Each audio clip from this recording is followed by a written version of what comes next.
It began with fire, a flicker in the darkness.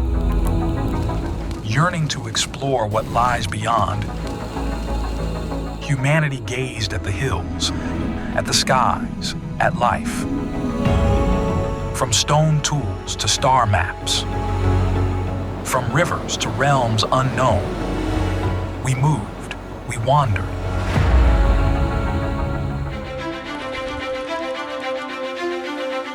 As time flew, we dreamed bigger. We built, we flew. The fire of curiosity burned bright, and with every step, our story grew. We challenged gravity. From the first satellite to a human spaceflight, to footsteps on the moon, our journey into space has been relentless.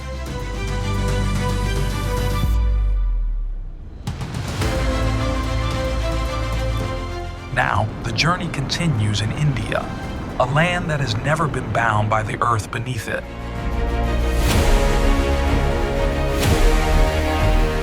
Witness the dawn of a new era at the Global Space Exploration Conference 2025, GLEX 2025.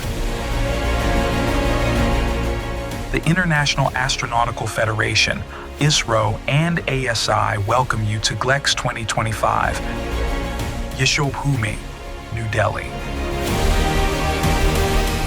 For 3 days, the heart of India, New Delhi, will become the epicenter of global space dialogue.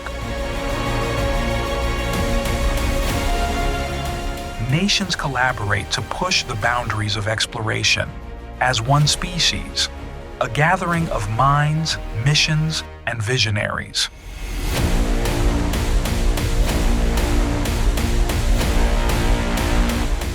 GLEX 2025 is a platform for forging international partnerships, fostering innovation, and inspiring the next generation of explorers. Today, we build together.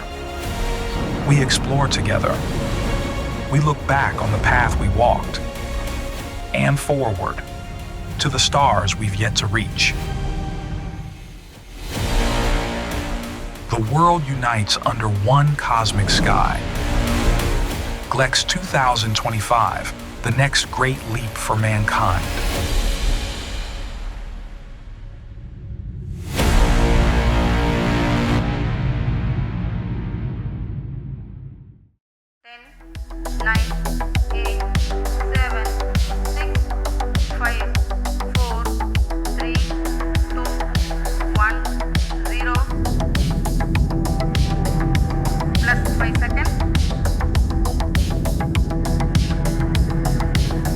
Off normal.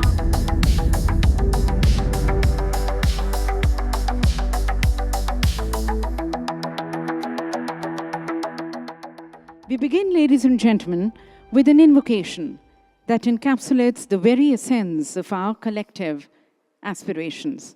Maitriyam Bhajata. The timeless Sanskrit benediction, composed by the revered Jagadguru, Shri Chandrasekharendra Saraswati, the 68th Shankaracharya of the Kanchi Kamakoti Peetham. This hymn, ladies and gentlemen, was immortalized on the global stage by the Queen of the Carnatic music, Bharat Ratna Shrimati M.S. Subbulakshmi, when she rendered it on the occasion of the 50th anniversary of the United Nations Organization in 1966. Maitriyam Bhajata is a clarion call for universal friendship, compassion, and peace. So, ladies and gentlemen, just sit back and experience the energy. Maitriyam Bhajata.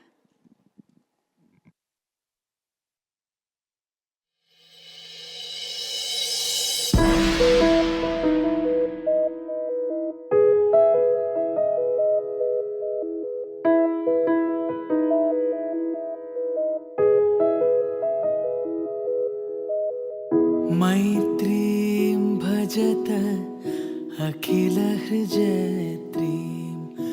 मैत्रीं भजत अखिलहृजयत्रीम्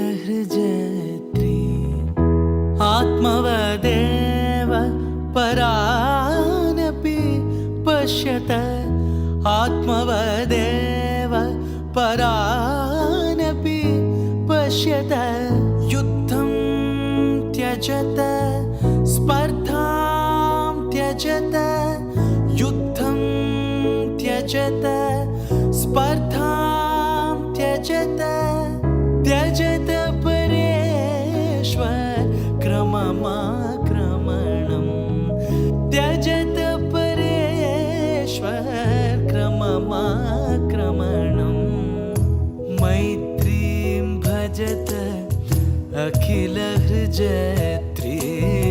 मैत्रीं भजत अखिलहृजयत्रीं श्रेयो भूयात् सकलजनानां श्रेयो भूयात् सकलजनानां श्रेयो भूयात् सकलजनानां श्रेयो भूयात् सकलजनानां श्रेयो भूयात् सकलजनानां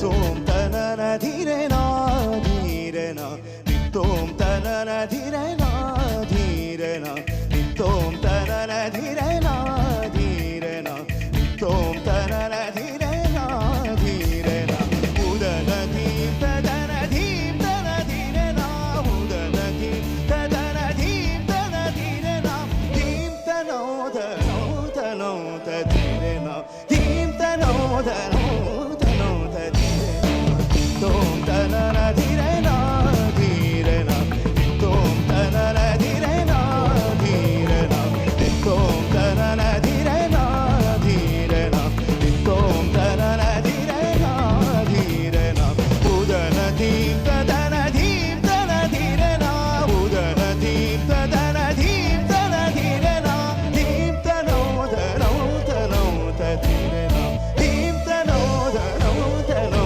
tadhirena Dhim tano tano tano tadhirena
That, ladies and gentlemen, was not just a traditional welcome to everyone, but also an invocation, a prayer for humanity.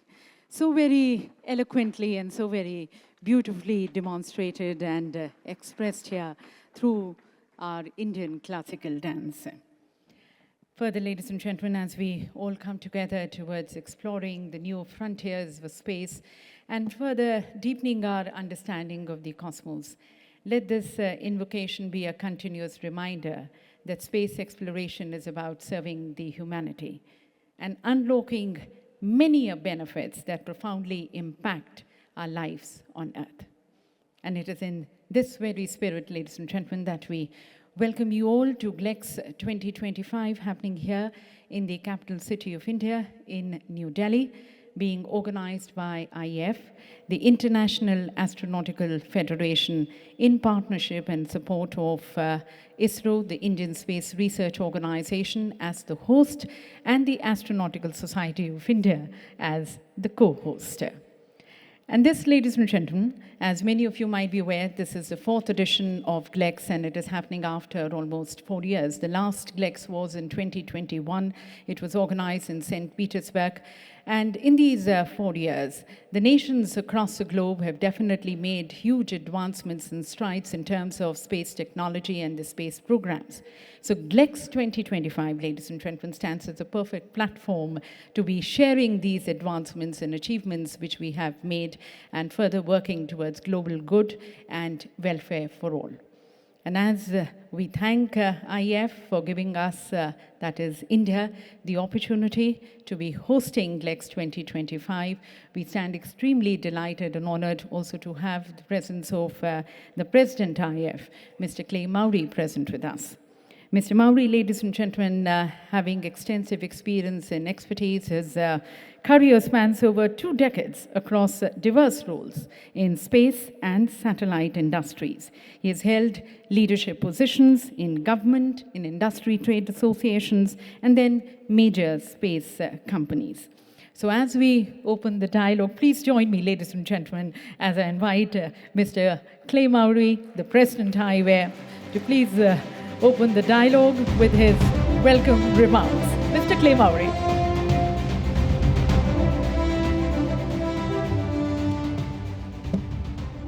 Thank you very much. Excellencies, ladies and gentlemen, esteemed guests, space agency leaders, and distinguished delegates. On behalf of the International Astronautical Federation, it is my pleasure as IAF President to welcome you to this IAF, International Astronautical Federation Global Space Exploration Conference, GLEX 2025, here in the vibrant city of New Delhi, India. This conference marks a significant milestone in our ongoing journey of collaboration and innovation in space exploration. With the successful GLEXs that have been mentioned, in 2012, we held it in Washington, D.C., my hometown, in 2017 in Beijing, China, and then in 2021 in St. Petersburg, Russia. Today, we gather not only to celebrate our achievements in the past, but also as we envision the future of exploration and humanity beyond our planet. I extend our heartfelt gratitude to the Indian Space Research Organization and our co-host, the Astronautical Society of India. Thank you for hosting us here in this beautiful, beautiful venue. I would also like to thank our valued sponsors, without which we would not be able to put on this beautiful event. Our platinum sponsors, the European Space Agency, thank you, Joseph, the Gujarat State Electronics Mission, the Department of Science and Technology, and the Government of Gujarat. Thank you very much to our platinum sponsors. To our silver sponsors, Safran, VAST, SFO Technologies, and New Space India Limited, thank you. As well as our other sponsors, Viasat, our other sponsors, Viasat, the Italian Space Agency, OSI, the Luxembourg Space Agency, the Japanese Space Exploration Agency, JAXA, Commedia Solutions, Gojre and Boyce Manufacturing Company Limited. Thank you very much for your support in making this happen. India's selection as the host conference for this event reflects its stellar accomplishments in space and science. From the historic Gaganyaan 3 landing on the moon's South Pole mission, for which the IAF awarded our most prestigious award, the 2024 IAF World Space Award. And by the way, the presentation that was provided in Milan was really fantastic in terms of how that mission was executed. I really very much appreciated it. To the pioneering Mars orbiter mission, Mangalyaan. India has proven itself as to be a beacon of knowledge and innovation in the cosmos. And really, congratulations on all your amazing achievements at ISRO. And it's with great anticipation that we look forward to the next Gaganyaan mission as you move forward in crewed human spaceflight. This is going to be another amazing project, and we really look forward to see India as a spacefaring nation with human and crewed capability to space. So Look, the approach for India here is visionary, and you should be very proud as a country with all you've accomplished and what ISRO has done here. You inspire the world, really, to think about what this country can do in space with a budget that's maybe not so big as we have in the United States. It's really incredible, the accomplishments that you've had. Under the theme that we have today, Reaching New Worlds, a Space Exploration Renaissance, this year's conference brings together more than 1,000 delegates from 36 countries, and if I understand correctly, with students, we might top 1,700 delegates here at GLEX, which I think will be a new record for us, so congratulations. We're all united by a shared commitment to exploring the final frontier together. I encourage each of you to take the opportunity this week to dive in to the opportunities that GLEX presents, to share your research, to forge new connections with your peers, and to explore the groundbreaking developments on display here in New Delhi. Every conversation, every shared idea brings us one step closer to unlocking the mysteries of the universe. I leave you now with an inspiring video about the IAF and its mission. Thank you.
To the skies tonight, we will wave back at you.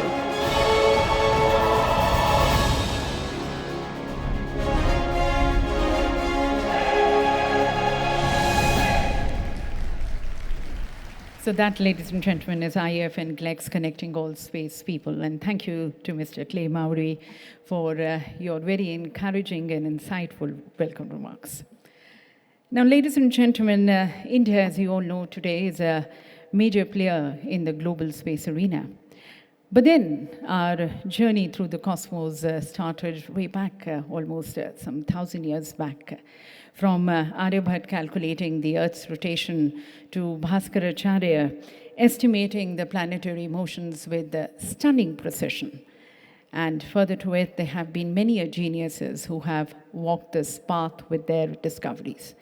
And it is this solid groundwork which has been extended by our ancestors that has added wings to our dreams, that is powering our rockets and fueling our satellites. So we bring you this tremendous and incredible saga of the Indian space program through 4 defining chapters. And we begin by saluting our ancestors, the pioneers of astronomy and scientific thought.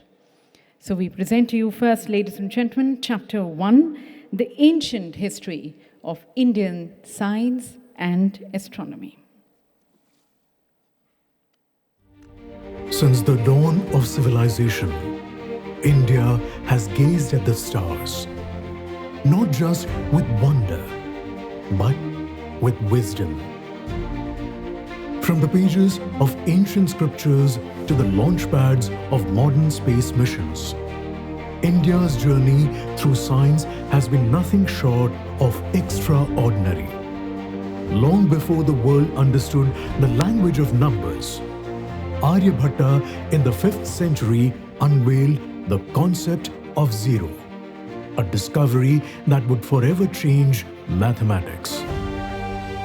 He calculated the value of pi and proposed that the earth rotates on its axis. Varahamihira's brilliance illuminated the night sky, decoding planetary movements and predicting eclipses with astonishing precision. Bhaskaracharya, the 12th century mathematician, accurately calculated the time taken by Earth to orbit the Sun, nearly 500 years before Kepler's law. His treatise Siddhanta Shiromani explored algebra, calculus, and planetary sciences.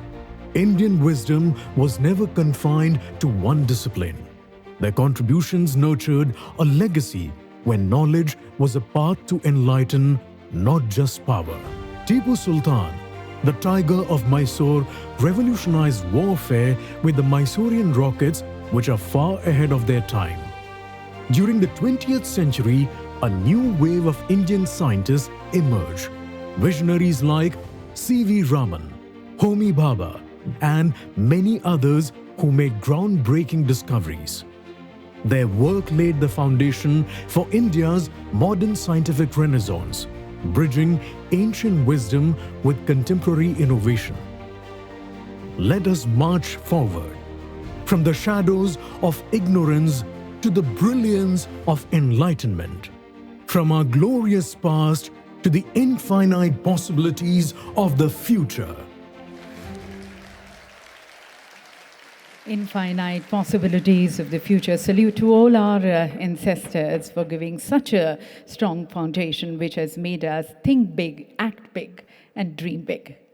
Moving forward, ladies and gentlemen, we move into the rising era of the Indian space program from 1962 to the very recent 2020. 1962. The establishment of INCOSPAR, the Indian National Committee for Space Research, which was later rechristened as ISRO in 1969. And from there started a spree of significant achievements and contributions in the space sector. Ladies and gentlemen, from experimental satellites to communication, Earth observation, and navigation satellites, India has arrived. So we now take you to this, once again, this tremendous journey of achievements, of many discoveries, 1962 to 2020.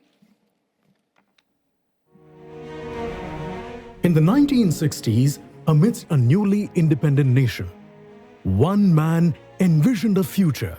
He is Dr. Vikram Sarabhai, the father of the Indian space program.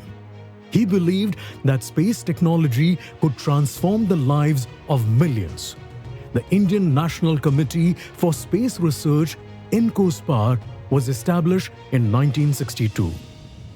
In an extraordinary act of generosity, the St. Mary Magdalene Church in Thumba became the birthplace of India's space dream. The Thumba Equatorial Rocket Launching Station, TERLS, was set up, paving the way for India's first sounding rocket launch on November 21, 1963. On February 2, 1968, this launch station was dedicated to the United Nations by India's Prime Minister Indira Gandhi, which became a landmark in the history of the Indian space program. In 1969, INCOSPAR evolved into the Indian Space Research Organization, ISRO, with a clear mission to propel India into the global space race. And just 6 years later, in 1975, India launched its first satellite, Aryabhatta, in collaboration with the Soviet Union. This marked India's entry into space exploration and was a crucial milestone for ISRO. But space was never an easy frontier. The SLV-3 mission in 1979 failed. Yet, in adversity, ISRO found resolve. A year later, under the leadership of Professor Satish Dhawan, then chairman of ISRO, India successfully launched the Rohini satellite using the SLV-3, marking its entry into the exclusive club of spacefaring nations. In 1993, under Professor U.R. Rao's leadership, ISRO launched the PSLV, which became India's reliable launch vehicle. In the years that followed, many visionaries have guided and steered India's space ambitions to new heights. Further, under their leadership, ISRO launched various types of satellites, including communication, Earth observation, navigation, and scientific research satellites. These support vital activities such as telecommunication, weather forecasting, disaster management, navigation, space research, environmental monitoring, and agricultural monitoring. In 2008, India took a giant leap with Chandrayaan-1, discovering water molecules on the moon, an achievement that stunned the world. In 2013, India launched Mangalyaan, its first interplanetary mission to Mars. Against all odds, India became the first country to reach Mars on its maiden attempt. With the GSLV Mark III in 2014, India now had a powerful heavy lift rocket. This paved the way for Chandrayaan-2 in 2019, a mission that despite hurdles brought valuable lunar insights. In 2017, India became the first country to send 104 satellites together. In 2020, Indian government initiated major space sector reforms leading to the establishment of the triad partnership between ISRO, IN-SPACE and ENSEL, helping India transition from a government-driven space program to a public-private collaborative model. India is no longer just a participant in space exploration. It is a leader, an innovator, and an inspiration. From bicycles carrying rocket parts to launching missions to the moon and Mars, India's space journey is a testament to human spirit and ingenuity.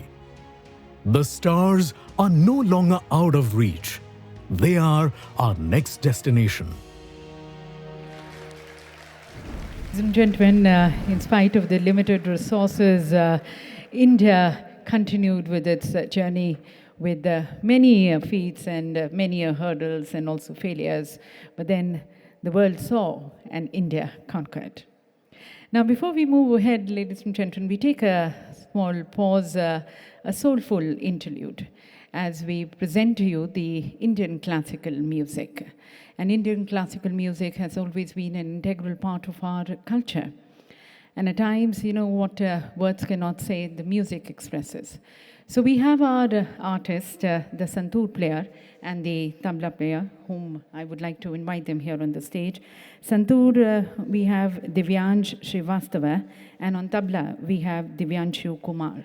Both of them very seasoned musicians, and they have been performing on the world stage also. Santoor, ladies and gentlemen, is a musical instrument. It's a stringed instrument, and you have a small stick, as you're going to be seeing, which is known as the mallet. They strike the strings with the mallet.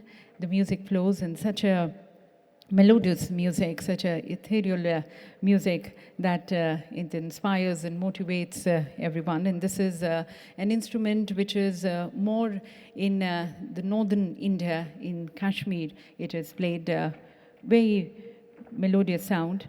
And then we have the tabla. Now, tabla you can actually call as the hand drums. So this is played by placing your hand on the drums. This is an instrument which is part of our classical music, the Hindustani classical music, along with also in the folk music, also in the bhajans and the kirtans. Bhajans and the kirtans are basically the hymns for the Supreme Power, in the praise of the Supreme Power. So we have both our artists. So let's this spirit of space be further enlightened and filled and shine through music, the Indian classical music, with our artists here on the stage, Divyanshu Srivastava on santoor and Divyanshu Kumar on the tabla.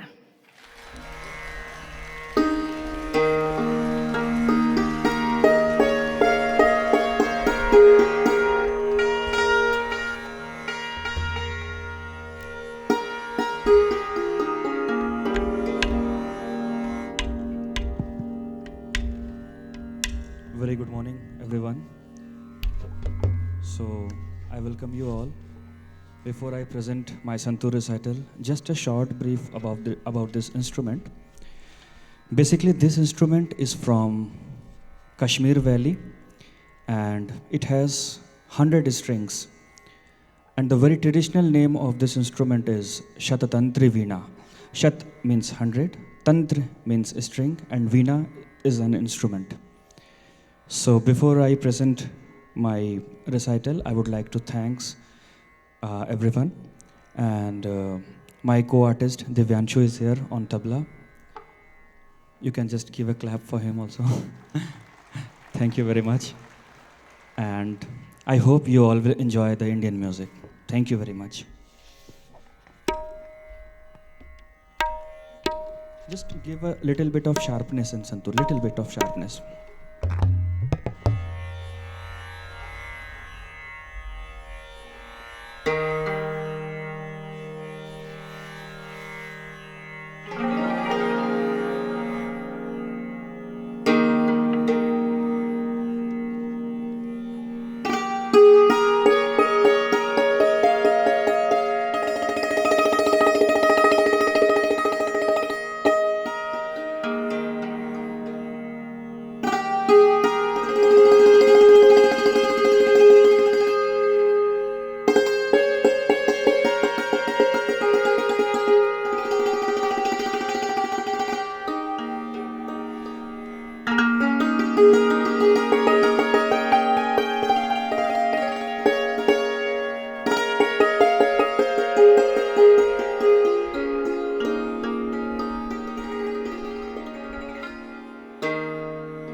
Truly mesmerizing, enchanting music.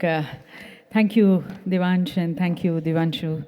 Ladies and gentlemen, through the strings of the santoor and the beats of the tabla, we gave you a taste of our Indian classical music. And here we had Devanshu and Devansh taking us into this musical world. And we shall continue with the Indian saga, our journey of achievements and accomplishments in the Indian space sector. Ladies and gentlemen, we took you to the journey till 2020, starting with this new decade. And what a decade it has been, and how can we forget the 23rd of August 2023, 6:04 p.m. IST, when India actually made history. The Chandrayaan-3 mission, when India made the successful soft landing on the lunar South Pole, and becoming the first country in the world to be doing that, and the fourth country in the world with its soft landing on the moon. And then followed the Aditya mission, India's first solar observatory, and not to miss the SpaceX mission that demonstrated successful space docking, and then the POEM, the PSLV orbital experimental module for conducting experiments in microgravity. This, ladies and gentlemen, is just the beginning of many new beginnings. We bring you the chapter 3. The stars were never beyond our reach. They were simply waiting for us. LVM-3M4 Chandrayaan-3 mission. Launch is scheduled on 14/7/2023 at 14:35, 17 hours IST. And in 2023, the world witnessed a new chapter in India's cosmic conquest, a moment that defined an era.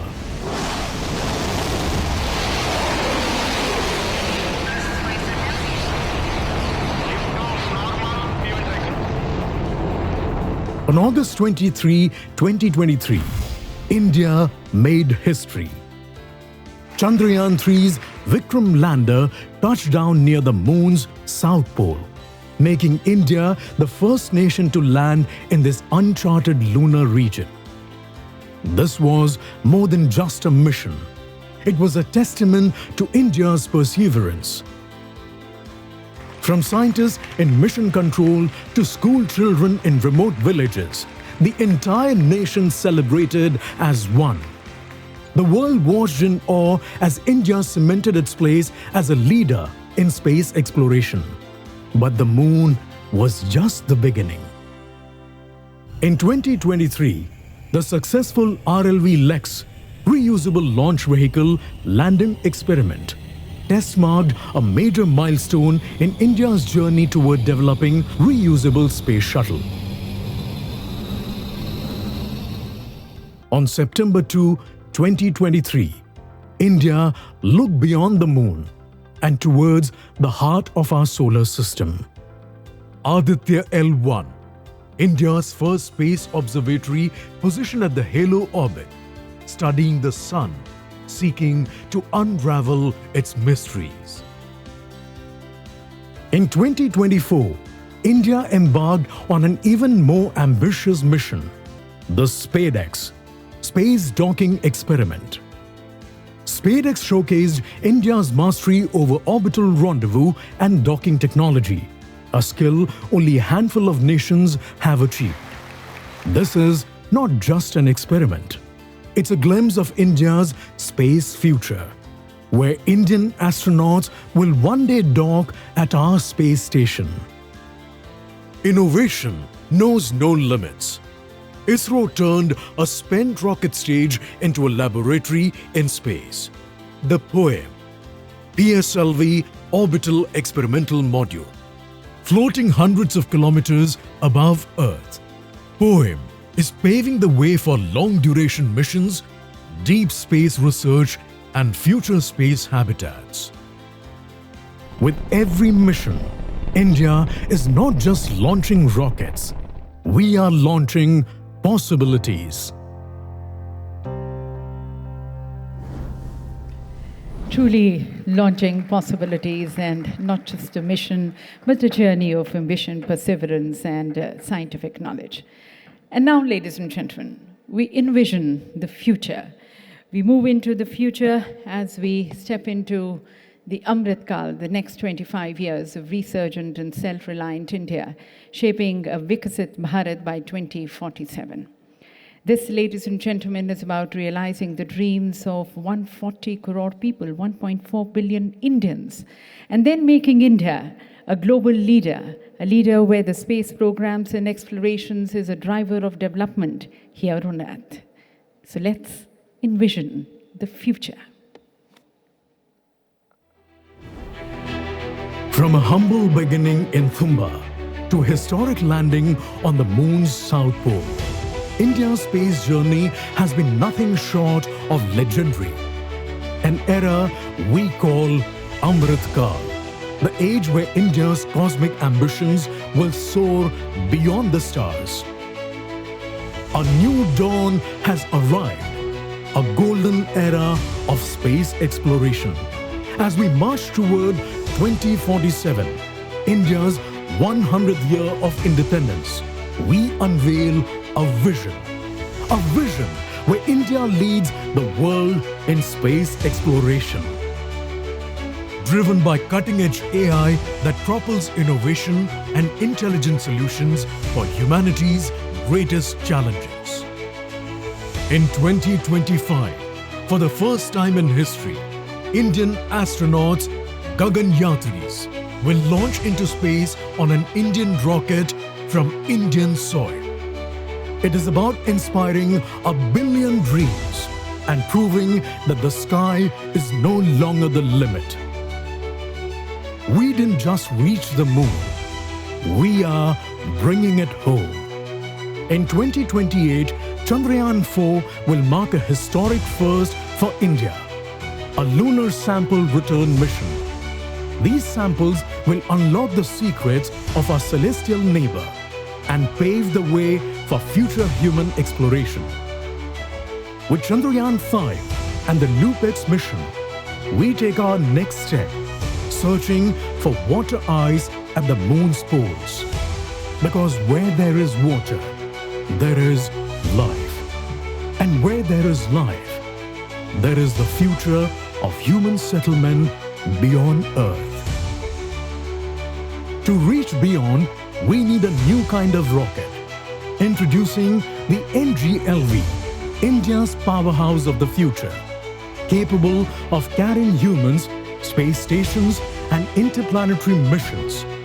Reusable, efficient, and built for the next century of spaceflight. If Earth had a twin, it would be Venus.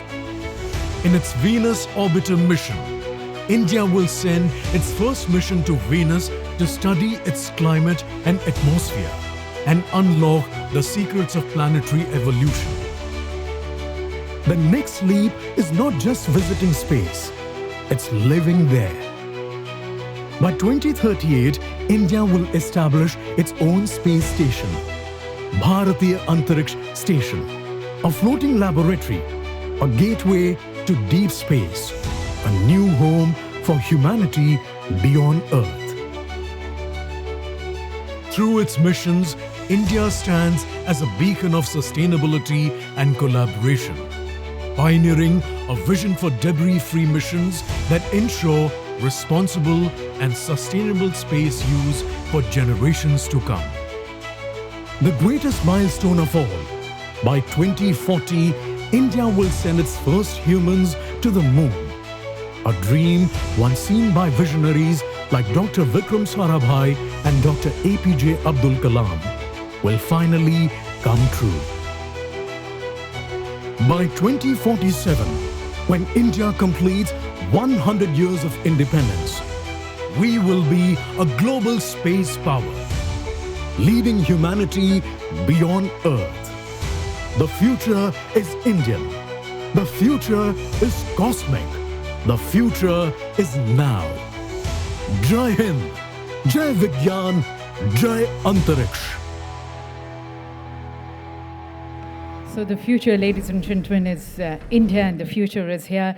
India not only reaching out for the stars, but in fact shaping the universe of tomorrow. And as we reach out for the skies and the moon, ladies and gentlemen, it becomes necessary that we stay grounded. And we stay grounded and attached to our roots, to our cultural heritage. And very much like the vastness and the depthness of space, our Indian culture and heritage, ladies and gentlemen, is vast, it is diverse, it is deep, it is exciting, it is intriguing, it is mystique. The more you explore, the more you wish to explore. So we further give you the taste of our culture through our classical dances and the folk dances. We have our performers who are going to be taking center stage and once again presenting to you the richness of our culture, traditions and customs through a medium which is one of the highest sources of communication, dance. Please put your hands together, ladies and gentlemen, as our artists take center stage.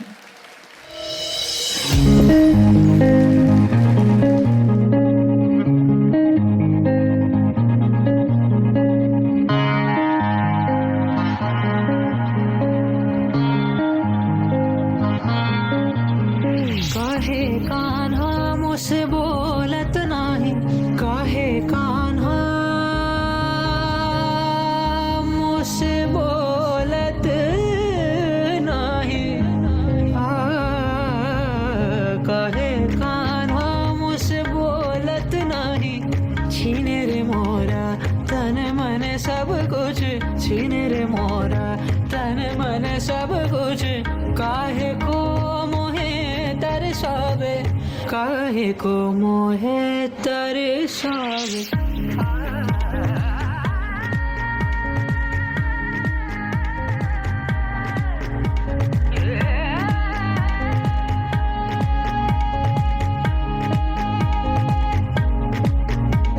काहे राधा मोहे तंग किए जाए काहे राधा मोहे तंग किए जाए मखन खाऊं ना संग कहीं मखन खाऊं ना संग कहीं आऊं काहे को मोहे बुलावे काहे को मोहे बुलावे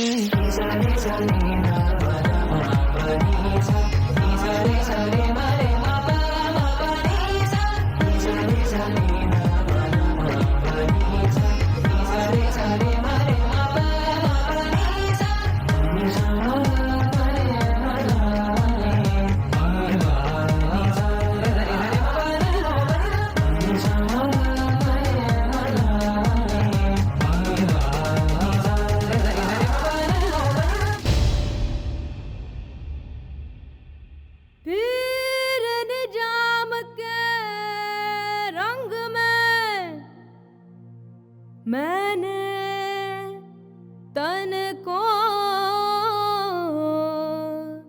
डूबाया रे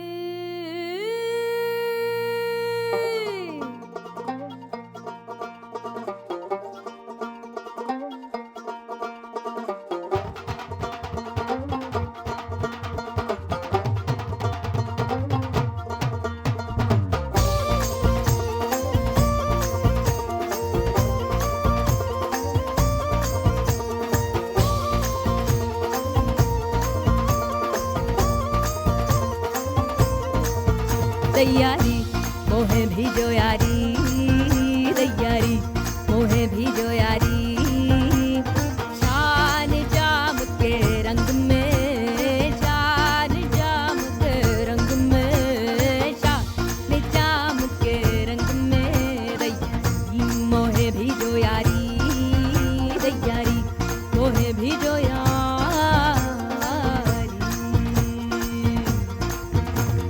कपड़े रंगने से कुछ ना होते हैं कपड़े रंगने से कुछ ना होते हैं कपड़े रंगने से कुछ ना होते हैं या रंग में रंग में रंग में या रंग में रंग में रंग में या रंग में रंग में रंग में मैंने तन को डुबाया डुबाया डुबाया री तैयारी मोहे भी तो यारी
भीगो यारी तैयारी That, ladies and gentlemen, is our beautiful country, India, a melting pot of culture, rejoicing, celebrating on every occasion.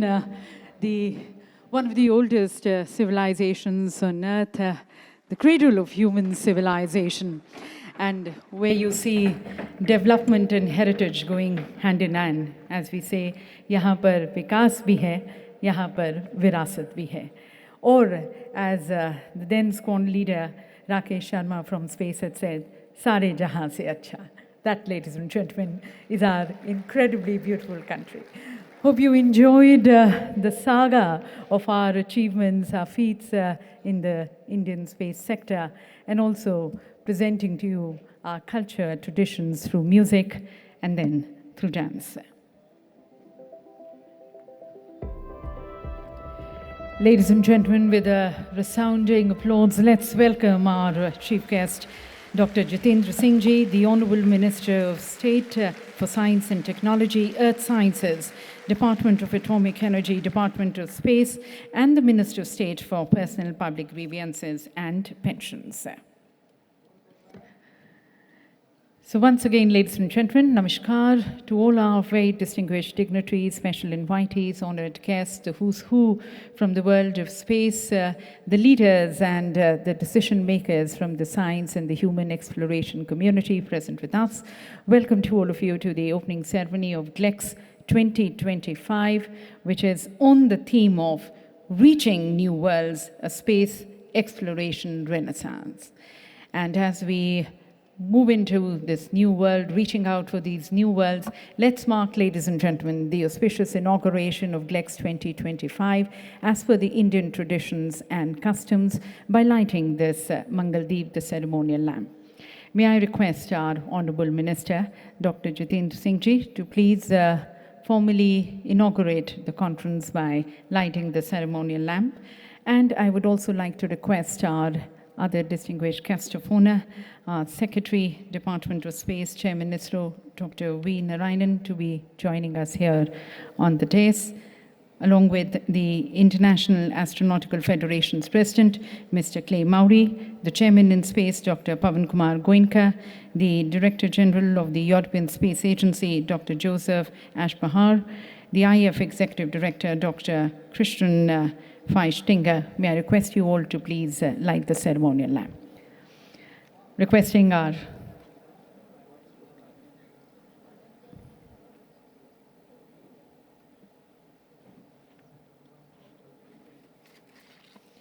ladies and gentlemen, the lighting of the lamp as it marks the auspicious inauguration of GLEX 2025 in our Indian traditions, in our customs, in the strongest of belief, we mark the beginning of any work by seeking the blessings of the supreme power, the supreme energy. The lighting of the lamp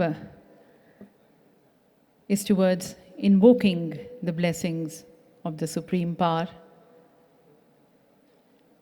Further, ladies and gentlemen, it symbolizes our journey from darkness to light. May I request once again our Honorable Minister, Dr. Jitendra Singh Ji, along with our distinguished guest of honor, to be please joining us here on the dais for formally inaugurating GLEX 2025 by lighting the ceremonial lamp, the Mangaldeep. This is a tradition, ladies and gentlemen, which is cherished in India. It is a symbolic representation of our journey from darkness to light, from ignorance to knowledge. And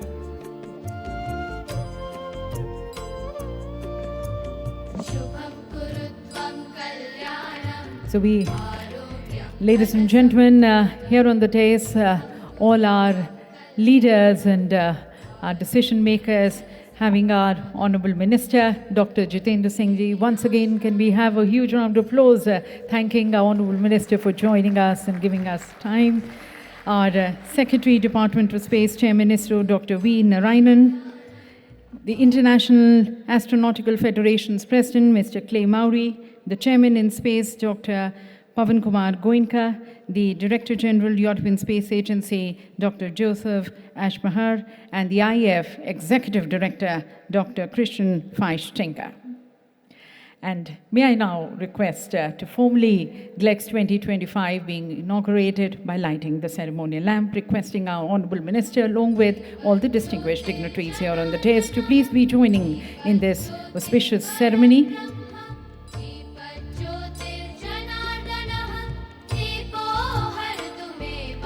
The lighting of the lamp here so very beautifully mirroring the global spirit of exploration and discovery that has brought together at GLEX 2025.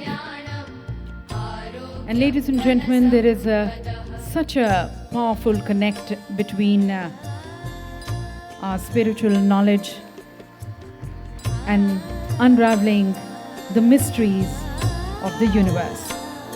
Our Vedas speak of time dilation, of cosmic order, of the interconnectedness of all existence.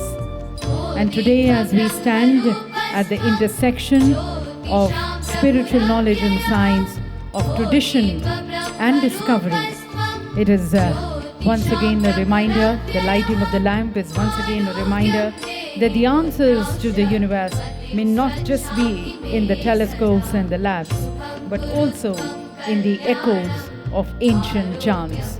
What you hear, ladies and gentlemen, is a prayer to the supreme power, to the supreme energy, to take us from darkness to light, from ignorance to knowledge, so that we all can come together in the greater interest of mankind and humanity. And let our endeavors be such that we scale greater heights to be working for mankind. Thank you, Honorable Minister, sir, and the dignitaries. And now, ladies and gentlemen, let's hear from the personality under whose leadership ISRO is scaling greater heights. It continues to pioneer various advancements in space technology, including the development of the next generation launch vehicle and the groundwork for India's first human spaceflight mission, Gaganyaan.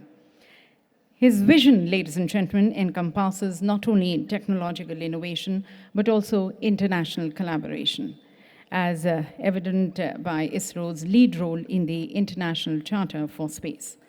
It's my honor and my privilege to be welcoming Dr. V. Narayanan, the Secretary, Department of Space, the Chairman ISRO, for delivering his welcome address.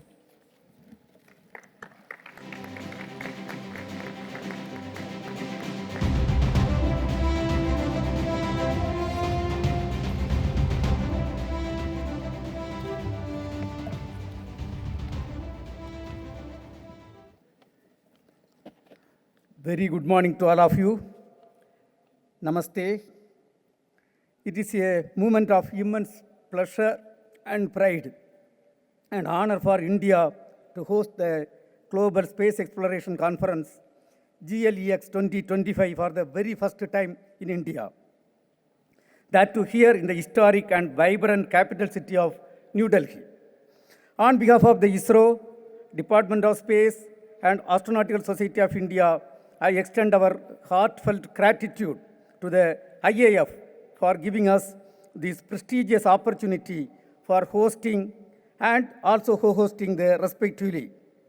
We are deeply honored to provide a platform for organizing this mega event with finest minds and leading institutions in space exploration. ISRO has emerged from its humble beginning to a leading spacefaring nation. We have set out an ambitious space exploration program which perfectly coincides with the theme of GLEX 2025. At the outset, on behalf of the entire organizing committee and the Department of Space, IAF, and ASI, I would like to express my deepest appreciation to our Honorable Prime Minister Sri Narendra Modi ji, whose visionary leadership has propelled India's space journey into a new era. His continued support and a special message for GLEX 2025 are sources of immense inspiration for all of us. Thank you, sir, for your enduring encouragement and support. It is also my privilege to welcome our Honorable Minister of State, Dr. Jitendra Singh ji, whose dynamic leadership and guidance and continuous mentorship have been instrumental in shaping India's space policy landscape and fostering innovation and global cooperation. Sir, your very presence today signifies the national importance of this event, and we are grateful for your continued support. On behalf of all of us, let me formally welcome you for this mega event.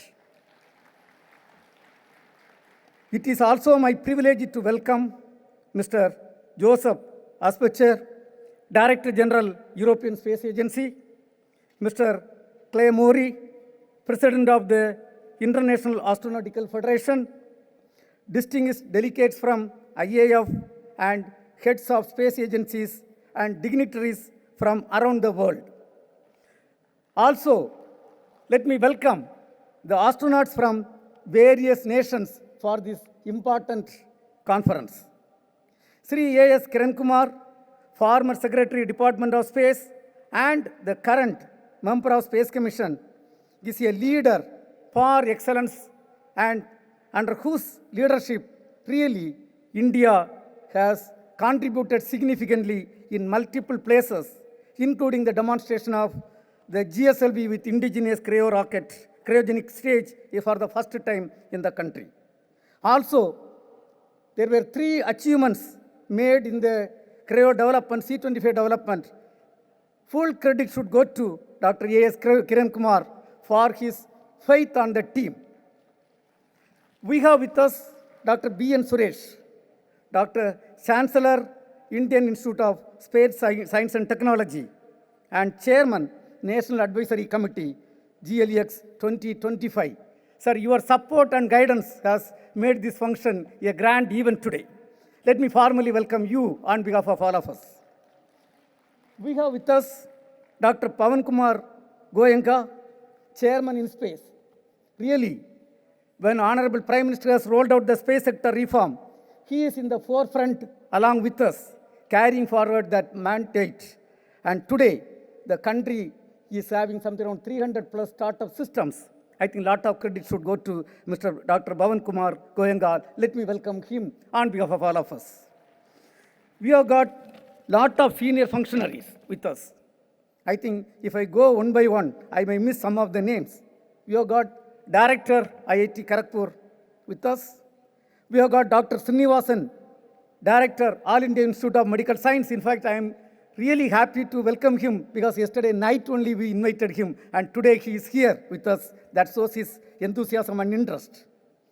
Director General of Defense Space Agency, Lieutenant General Anil Kumar Bhatt, Director General of ISPA, Dr. Sudhakar, a retired professor but a teacher par excellence from IIT Mumbai,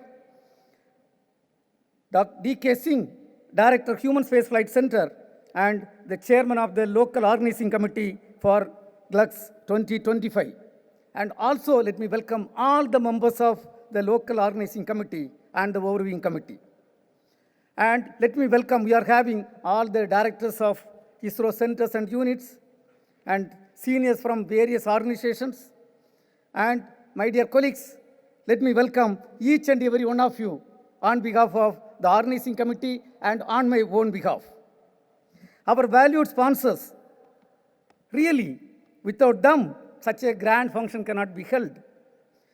Our sponsors, industry and academic leaders, members of media, fascinated students. We are going to have 500 students with us, and the future innovators who are going to shape the space tomorrow. Let me welcome each and every one of you for this function.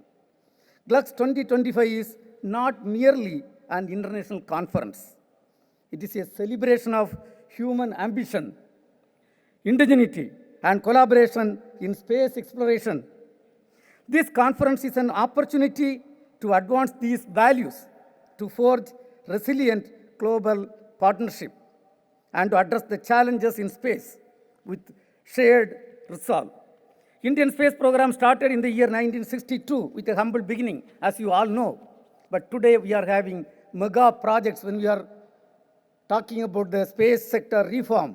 Also the Space Vision 2047, we are having mega projects like building the Indian space station, taking human beings to the space and bring them back safely, taking man to moon, having a crewed moon mission by 2040, and whatnot. In the Chandrayaan series, we have accomplished 3 missions, and we have got approval for 2 more missions, the Chandrayaan 4 and Chandrayaan 5. Under these circumstances, really, the international collaboration is going to help in a big way. Also, when we are talking about the human spaceflight program, we are having 9 astronauts. Their presence, the interaction is going to give lot of value for us. Once again, I welcome each and every one of you who are in the hall, who are just outside the hall, working for the success of this program on this occasion. I welcome the media person specifically, and also wish you all a meaningful, engaging, and memorable experience. Before I conclude, once again I thank our Honorable Minister for his presence. I know he has to travel abroad, but even then he is here. He is on the way to airport. So let me thank you, sir. Let me once again welcome you on behalf of the entire audience. Let us explore together. Thank you. Jai Hind.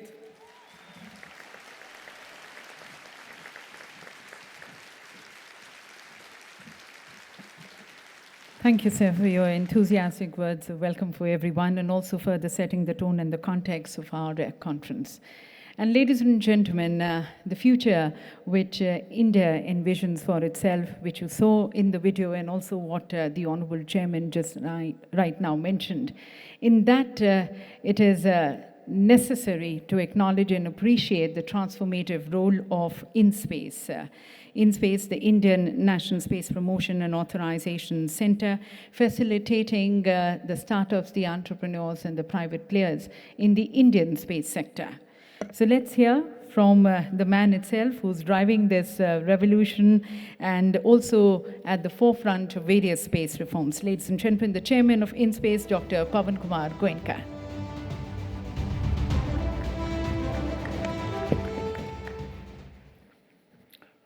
Honorable Minister Dr. Jitendra Singh, Chairman ISRO, and delegates to GLEX 2025.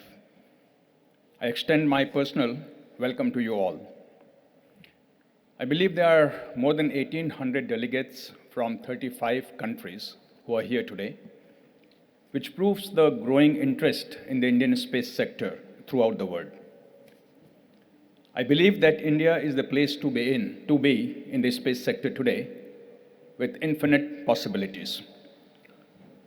The sector in India is running on 2 very strong engines.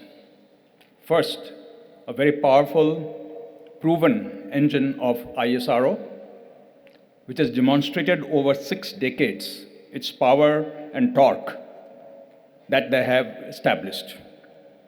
And second, a youthful, aspirational, bold engine of the private sector facilitated by InSpace.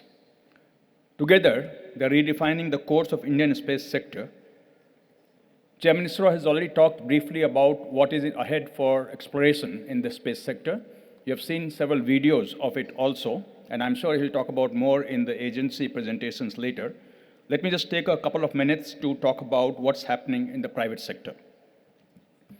Aided by the space reforms that were announced about 4 years ago, in this time, about 250 new startups have emerged and entered the space sector, and they're exploring all verticals of space, from propulsion to launch vehicles, to satellite and payloads, to ground segment, to data download, to application development. Government of India is enabling the private sector by creating various avenues for investment, providing viability gap funding, transferring technology from ISRO, providing space infrastructure, and putting in an easy-to-navigate regulatory regime in place. The private sector is responding by taking on ever-ambitious tasks. In the next couple of weeks, complete technology of a launch vehicle developed by ISRO will be assigned to a non-government entity. First time ever, perhaps in the world. 2 companies are getting ready with their own small launch vehicles. A company has already started working on the first ever GSO communication satellite to be launched by the private sector in India.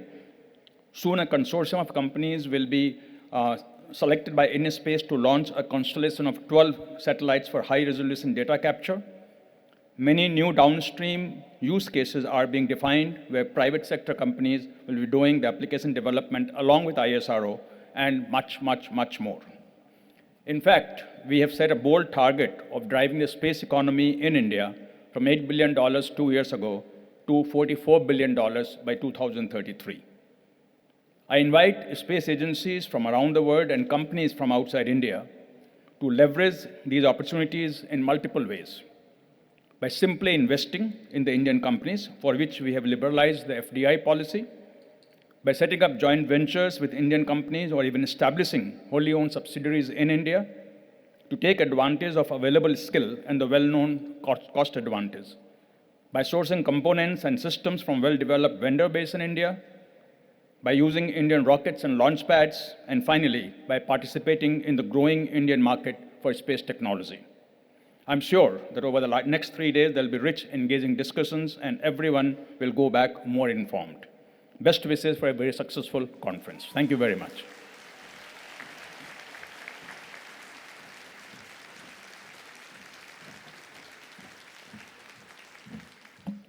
Thank you very much, sir. And now, ladies and gentlemen, moving beyond the Indian space, we now get a global perspective and the perspective from other countries across the globe. And with great pleasure, I invite a visionary leader in the global space exploration, Dr. Joseph Ashpahar, the Director General of the European Space Agency.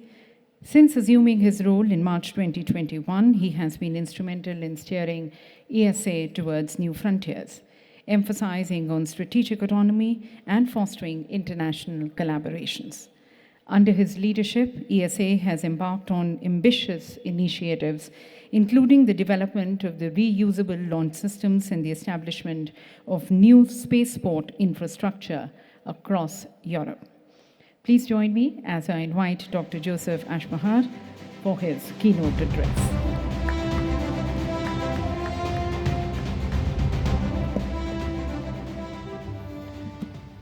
Namaste India, Namaste GLEX 2025. I'm very happy to be here. Thank you for the kind invitation and the opportunity to give a keynote speech on what we do in Europe, Europe being a partner among Europeans, but also a partner with the world, with many space agencies and many partners across this globe. And I'm very glad to give a short overview of what we do, what our priorities are, and who we are. Let me start, for those who do not know ESA so well, what we are and how we are organized. We have 23 member states, and when I speak on this podium here, I do speak on behalf of my member states, and I'm very happy to see some of them here in the audience from some of my key member states. Very glad to see you here, and thank you for joining us here as well, because the European Space Agency is only what our member states ask us to do, task us to do, and allow us to do, and this is extremely important. But we do this very successfully with a lot of energy and a lot of enthusiasm in launching successes for Europe and European citizens. We are having a budget of about 7.7 billion, a workforce of about 6,000 across different establishments in Europe, and we develop, implement, and launch different space missions and space activities. Let me go a little bit into details what we do this year. This year, these are some of the highlights. We have just been joined by one more member state, Slovenia, at the beginning of this year. So we are 23 now. We are having a lot of activities. Let me just show you, apart from some of the figures you see on this slide that deals with budget and the number of data, just to focus on the middle one, which says 1,500 contracts. We are a space agency that is organizing space programs funded by our member states, but we are implementing our activities through competitive projects and activities with industry. That means all the funding that we get from the member states, we are defining the programs, but then the work is implemented together with our industry. We are signing about 1,500 contracts this year. That is roughly one contract an hour. So you can see that we have a very good industrial policy, industrial process in place in order to do that. We are launching satellites, we operate satellites, we are disseminating data to the world. You see the figure on the bottom left, 350 terabytes of Earth observation data to the world for free of any place in the world. These are mostly Copernicus data, but also data from the Earth explorers. And I know that India is using them a lot in the commercial sense, for governmental purposes, for all kinds of applications across the board, from agriculture to forestry to ship routing to disaster management, but also security. And I'm very happy and very proud to say that this program, which we implement together with the European Union, is something that Europe delivers to the world as its contribution to various partners and space agencies.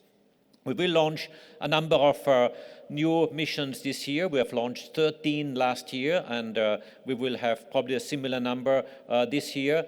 And I really have to say, and this is something that I say quite often when I introduce ESA, our job is to deliver. We deliver satellites, we deliver data, we deliver rockets, and we deliver success for Europe. And I'm very proud to say that we are having a very good track record.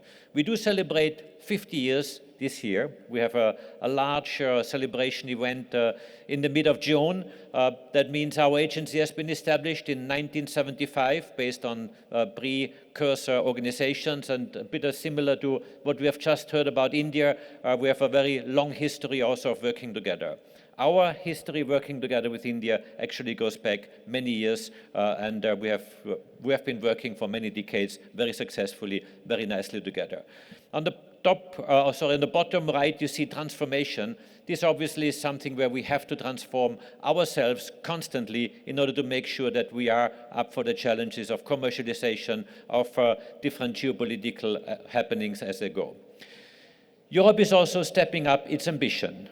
We have very successful ministerial conferences over the last few years. You see them on this graph here. The last ones, they are happening typically every 3 years. And we have this year the next ministerial conference at the end of the year in November, hosted by our representative of the lead at ministerial level, which is Germany. So we have the ministerial conference in Bremen, and it is always a milestone because there we define, together with our member states, with our stakeholders, with the European Commission, what kind of activities we plan to put on the table for funding by the member states. And this is a milestone event. We are in the midst of this preparation. We just had a few days ago a very successful meeting with our member states, what we call the preparation of our ministerial conference. And also given the need that Europe wants to step up, needs to step up on one side to take good chances and good opportunities on the commercial side, but on the other side also to make sure that we have autonomy, independence of our space technologies as a strong partner internationally. And you see this here on some of the logos which are representative of global partners which we work with. Obviously ISRO, but also many other partners around the globe. And of course you only have place here on this slide for 6, 7 logos, including the European Union, but I can assure you that we are working with almost every space agency in the world. We have more than 300 active agreements with different countries, and this is our strength of ESA, that we do work with a number of institutions and organizations. And of course, what we invest, or what the member states invest in ESA, is creating value, is creating also economic returns. You see some of the figures here that are the direct consequence of the investments made at the last ministerial conference, which was in 2022. 22 billion of GDP have been contributed in addition to the industrial contracts, which are, of course, given back based on the investments and subscriptions of our member states. And of course, taxes will also be provided. And also, obviously, we create jobs, high-level, high-technology jobs for our community. We deliver, as I underlined, with international partners.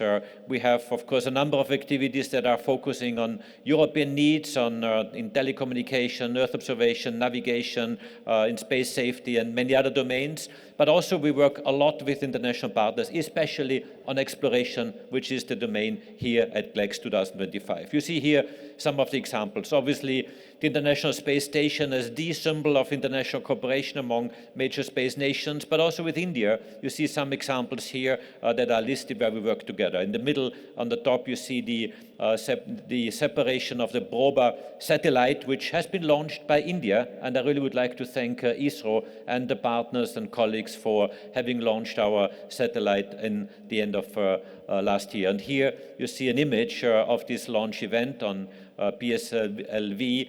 We had actually on the same day, in early December, 2 launches on the very same day. One from French Guiana in Kourou, which was one of our satellites with Vega C rocket, and at the very same day here by India PSLV, which is quite a unique feature also for Europe, having 2 launches on the very same day.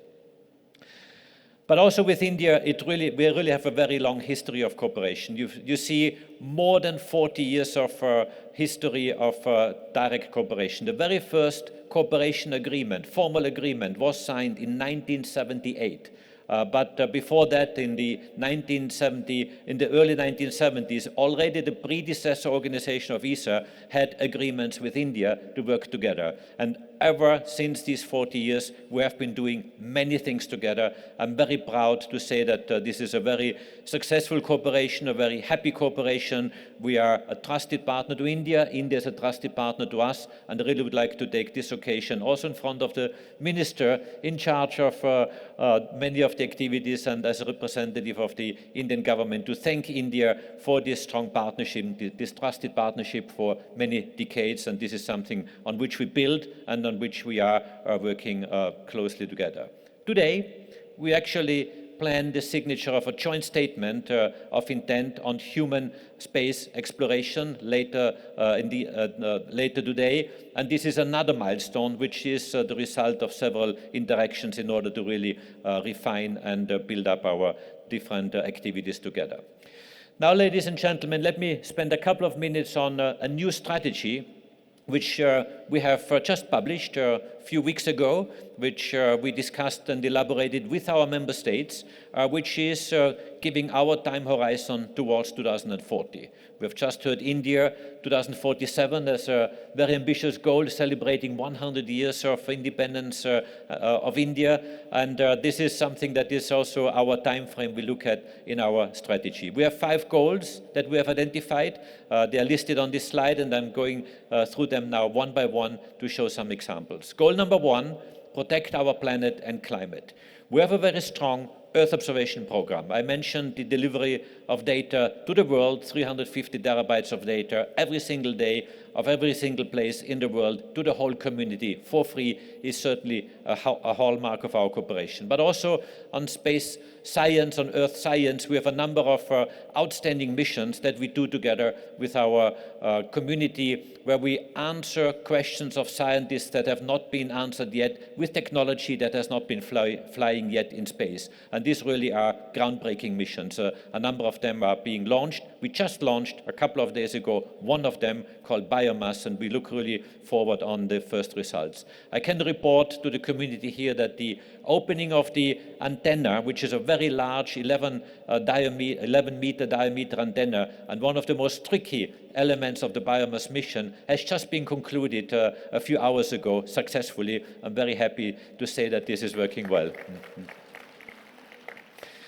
Also, we work, of course, the data which are coming down from the satellites to the Earth, they need to be utilized, and there we have a large utilization program. We also have digital twins that we create of our planet Earth to simulate situations in order to see what is the impact. And we launch a number of Copernicus missions throughout the year. But also, we are protecting our planet with activities in order to make sure that we are protected from elements that might fly into our Earth, coming from asteroids or other objects, near-Earth objects that might come towards our Earth. We have a very active planetary defense program. We're working very actively on zero debris. I read also that this is a priority for India. We are working there closely together. Space weather, in-orbit servicing are examples of this work on protecting our planet and making sure that we're using our planet sustainably on Earth and in space. Exploration and discovery, this is goal number 2, and you see here a very busy slide. I'm not going to explain it all in detail, but I really would like to point out that we have a very active exploration strategy. We call it Explore 2040, which is part of the ESA 2040 strategy, where we do work with international partners. You see a number of flags here on this slide, which are focusing on activities on low Earth orbit, on the Moon, and on Mars. And here, again, the statement that we will be signing later today is one of these manifestations that we are having a very strong international cooperation with many international partners. And this really is everything from the space station exploitation, the future commercial space stations towards the Moon, towards Mars, and of course you can imagine that this is a very exciting undertaking. We're investing significantly in exploration. At the last ministerial conference in 2022, we had a 37% increase of the budget, and we plan again a very ambitious package to be able to be offered for our ministers for decisions and subscriptions at the end of this year, because this is something where the international community is really working tightly together.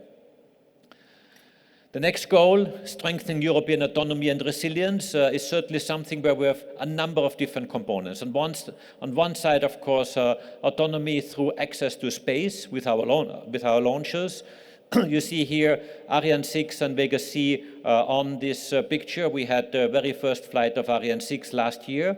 We had the first commercial flight of Ariane 6 this year, so we had 2 successful flights of this heavy lift rocket. We are very happy, very relieved, but also very proud that this is working very well, and also for Vega C, which is our medium-range rocket. But in parallel, we also work on smaller, what we call micro-launchers through a European Launcher Challenge, where a new generation of launchers will come to life and will, of course, will cater for one segment in the launcher family. That means smaller satellites at the beginning, but they will ramp up to in the future also launch medium and heavier payloads in the future. Of course, this will be a diversity of launchers that we offer there.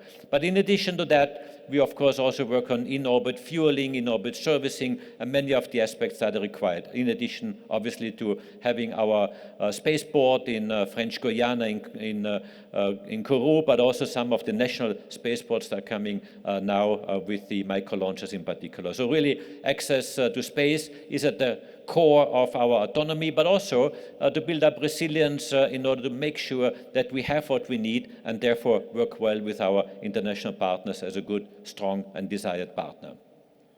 Goal number 4 focuses on competitiveness and on growth and the commercialization. I'm not going into details of this slide here, but just to show, first of all, that we are increasing investments from outside the government sectors, from the private sector into space. You see on the right-hand side some of these graphs and figures that show, for example, last year, 1.4 billion euros have been invested from venture capital companies or private investors in space, in addition, obviously, to the government investments. And this is really an example where we see huge success. We are building up one element, which is a cargo return service vehicle, where in phase 1, we have offered a contract of, say, 25 million to a company, and they were able to acquire, because of the contract with ESA, another 150 million from the private sector market, from venture capital companies, in order to bring private money into the space sector. And this is something I've just heard also in India, is very active, is very important. Also in Europe, we are making huge strides here together. And Europe is open for business. That means we are offering opportunities to companies, to partners, business-to-business corporations here in India, but also worldwide. And this is something I'm very keen on promoting, because more and more private capital will flow in and will complement the activities funded by government agencies like ESA or others around the world. And last but not least, inspire Europe. This is the goal, of course, of the European ESA strategy, but also, I would like to say, inspire India. And I've seen this enthusiasm and these activities which are here. I think you can be very proud of all the achievements you have, India. We have seen your successes. I think this is enormous. And one of them is also listed here. You have Shu, the Indian astronaut flying with the European ESA astronaut, Swarosh, together with a US and Hungarian colleague. This is the Axiom 4 mission we are preparing for. And as you know, this is coming in a couple of days. And this really shows once more how we work together on the international community. This is what Europe is doing, elevating the future of Europe, and this is something which I would like to leave you with a very short movie. Thank you so much.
Thank you, Mr. Ashbahar, for highlighting the vision and the mission of ESA, and also the 2025 highlights, once again highlighting the strengthening of ties with the international partners, including India, as we all work together towards a shared vision of serving the humanity. Thank you, sir.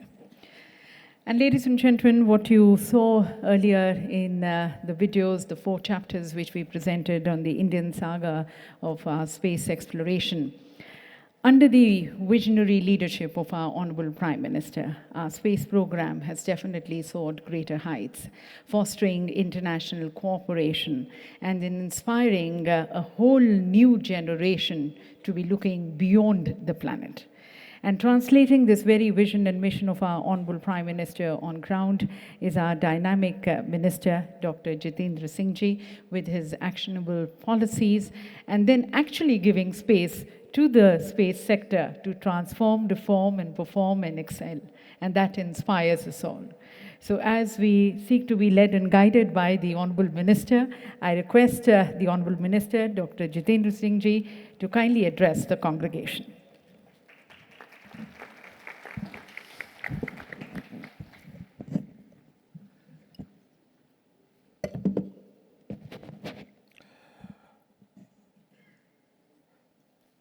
Thank you for a very kind introduction. Seated on the dais with me, Chairman, Indian Space Research Organization ISRO, and Secretary, Department of Space, Government of India, Dr. V. Narayanan. Also Head of InSpace, Dr. Pawan Goenka, Mr. Mauri from IAF, Dr. Joseph from ESA, Excellencies, esteemed heads of different agencies, delegates, luminaries, and also some of the illustrious astronauts who are attending this three-day meet. Ladies and gentlemen, I think my first thought is that it's a proud moment for ISRO, proud moment for the Astronautical Society of India, and proud moment for India indeed, as Dr. Narayanan was mentioning, to host this conference, GLEX 2025, in the Indian capital of New Delhi. And therefore, it's my pleasant responsibility and duty to welcome you all on behalf of the Honorable Prime Minister, Shri Narendra Modi ji, on my own behalf, on behalf of the Government of India, and also on behalf of the 140 crore people of this country. And I'm also glad to share with you that we have a huge participation in this three-day international meet with about 36 participating nations and agencies from across the world. And the number of abstracts is also remarkably high. If you see from an academic point of view, it's more than 1,000 abstracts we have received from over 57 countries across the world. And before I say anything else, let me also bring it to your notice that Prime Minister Narendra Modi was keen to be here amongst us, but some of the preoccupations have held him back. But he has been kind enough to spare time and record a video message which would be played before you soon after I finish speaking. But more than that, this personal indulgence and preference given by the Prime Minister of India also reflects the highest priority that the head of state gives to the space sector, which has, in fact, over the last 1 decade or so, pushed India forward as one of the frontline nations of the world. And for India of 2025, sky is no longer the limit. And the result of today of this is visible before all of us. India today has about 290 MOUs with over 60 countries of the world, and these collaborations are at an equal level. There are as many as 443 satellites which have been launched from different countries, including the US and the European countries. In fact, from 34 countries across the world.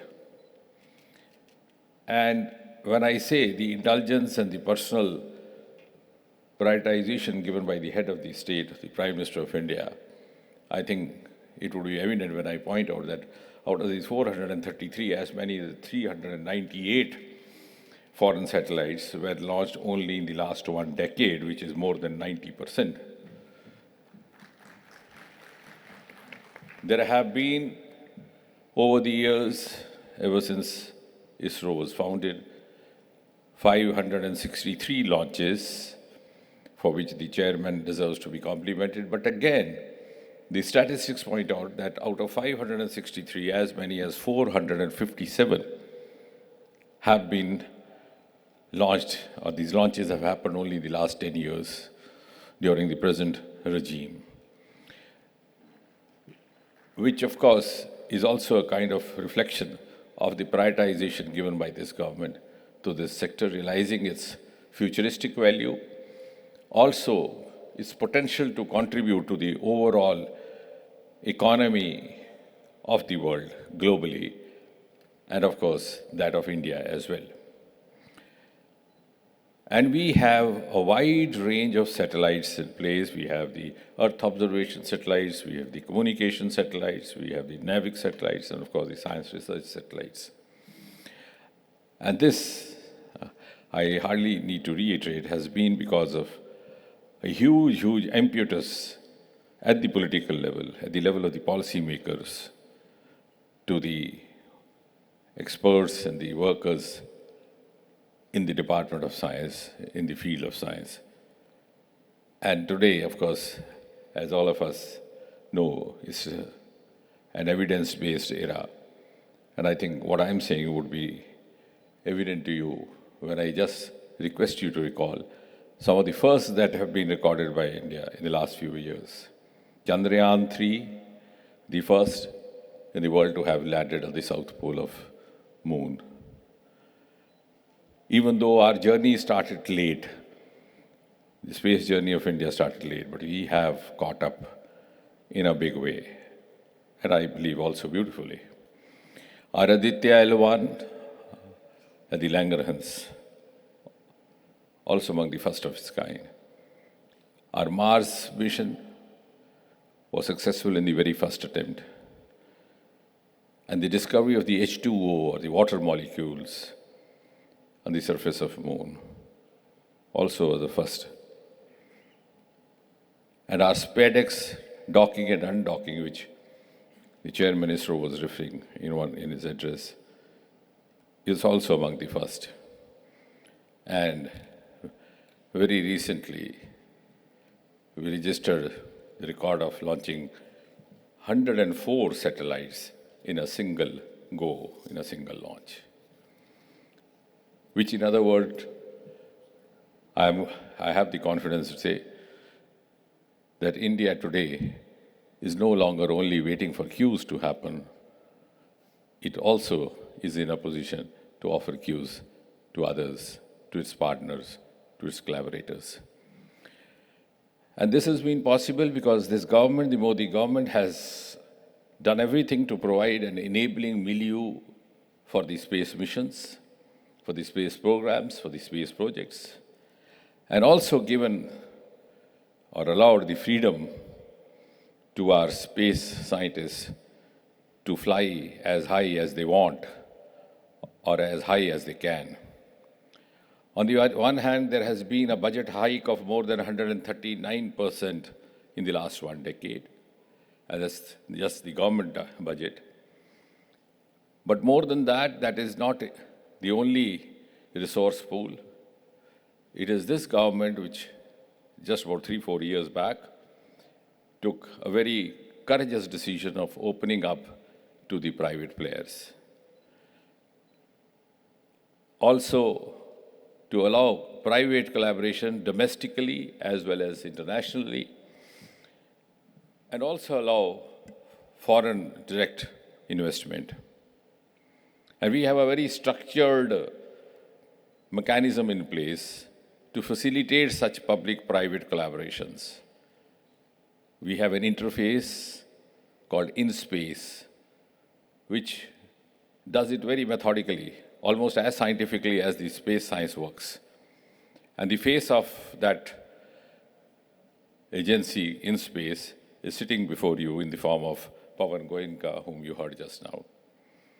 And I'm sure this is a model which is worth emulating in other sectors by others as well, because it has emerged as a success story in itself, which again is evident from the fact that before this experiment was initiated, we had just one-digit startups. Today we have more than 300, just in about 3 or 4 years. And some of our first generation startups are now entrepreneurs making good fortune for themselves and also doing the kind of work which is which can be described as that of global potential. Our space economy, as of today, is somewhere around $8 to $9 billion. But the pace of growth is not only progressive, but it's also increasing. And therefore, we have the confidence and courage to say and to make the projection that in the next 8-10 years, the space economy of India is likely to grow as much as 5 times to almost 44 or 45 billion US dollars, which, as I was saying in the beginning, the space economy is going to be an important component of the overall economy or the overall growth story of India, and thereby also the global growth story. We have had ambitious launches in the past. We have ambitious launches lined up for new future. Chairman ISRO was trying to spell out some of them. It was a very providential coincidence. 2024 ended with SpaceX, our docking and unlocking mission, and 2025 began with the 100th launch. And therefore, I think the heavens also are blessing us for more and more success stories in this domain. And among those which we are lined up for the next few months, we have the US satellite for mobile commitment, we have the ambitious NICER, the NASA ISRO synthetic aperture radar, and then, of course, the test flights for the human space mission are in the process.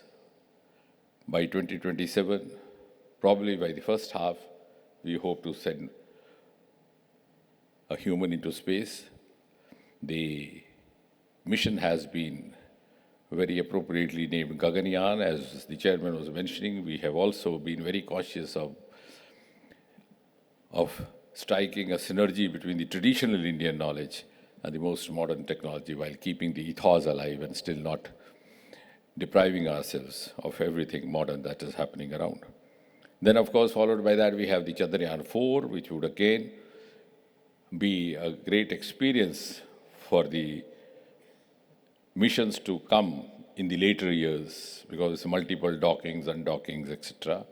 Then we have the Venus mission, and of course, a Bharat space station or International Space Station by India itself by the year 2035, and finally, an Indian human being on the surface of Moon by 2040.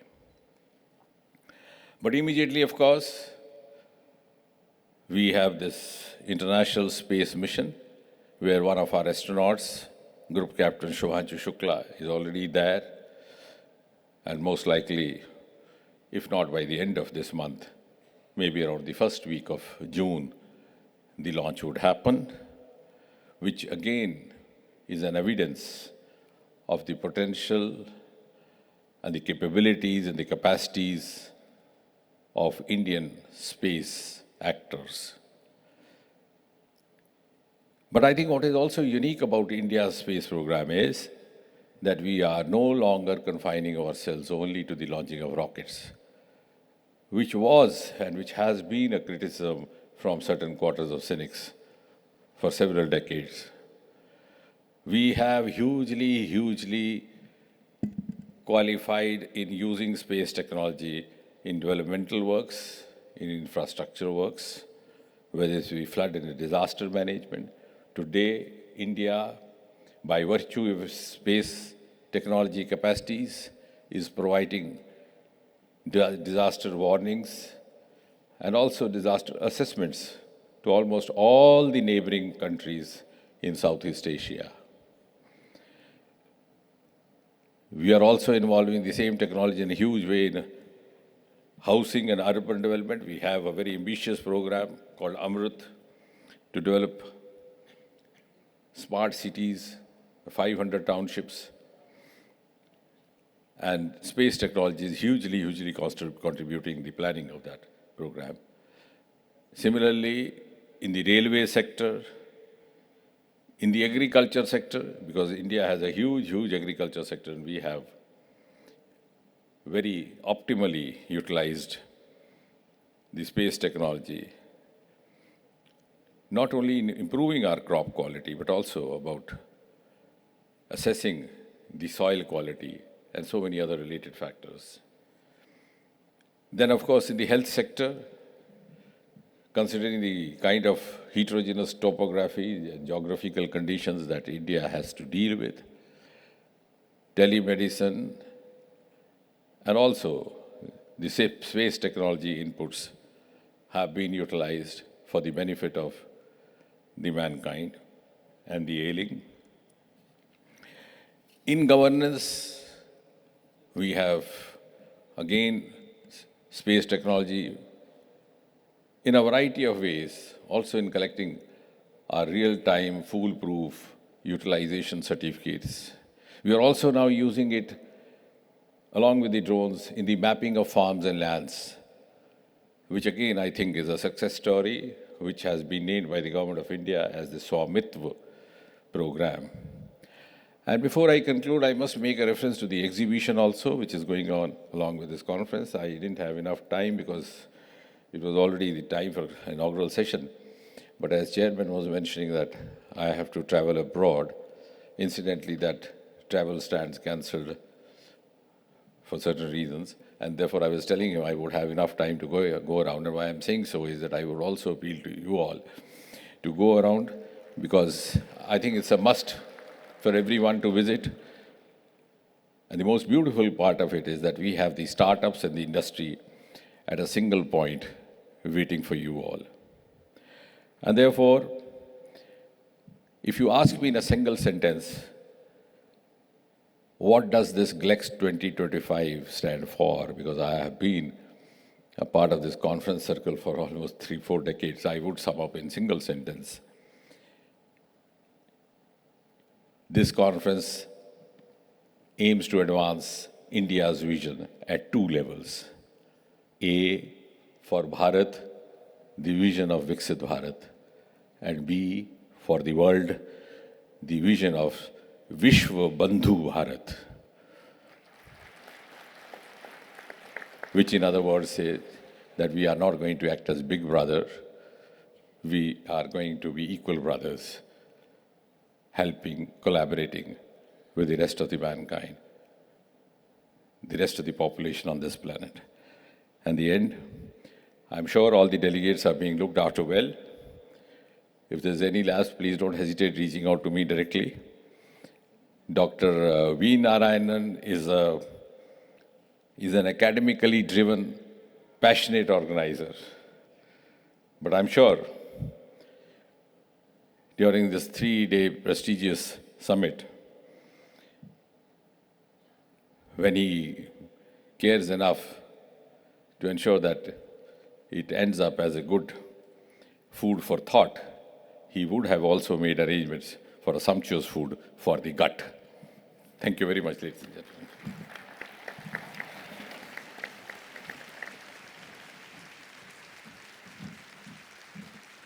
Thank you very much, Honorable Minister, sir, for your very inspiring address and highlighting the ambitious space programs of India, as India is not just reaching out for the skies and the moon, but becoming the guiding star for the world. As you said, the Vishwa Bandhu Bharat.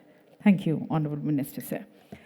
And ladies and gentlemen, we stand extremely honored that we have the message and the good wishes from our beloved Prime Minister, the charismatic global leader, Honorable Prime Minister Modi. We bring you his message through this video.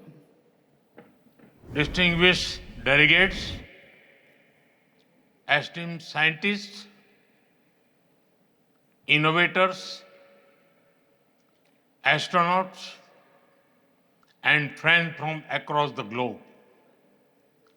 Namaskar.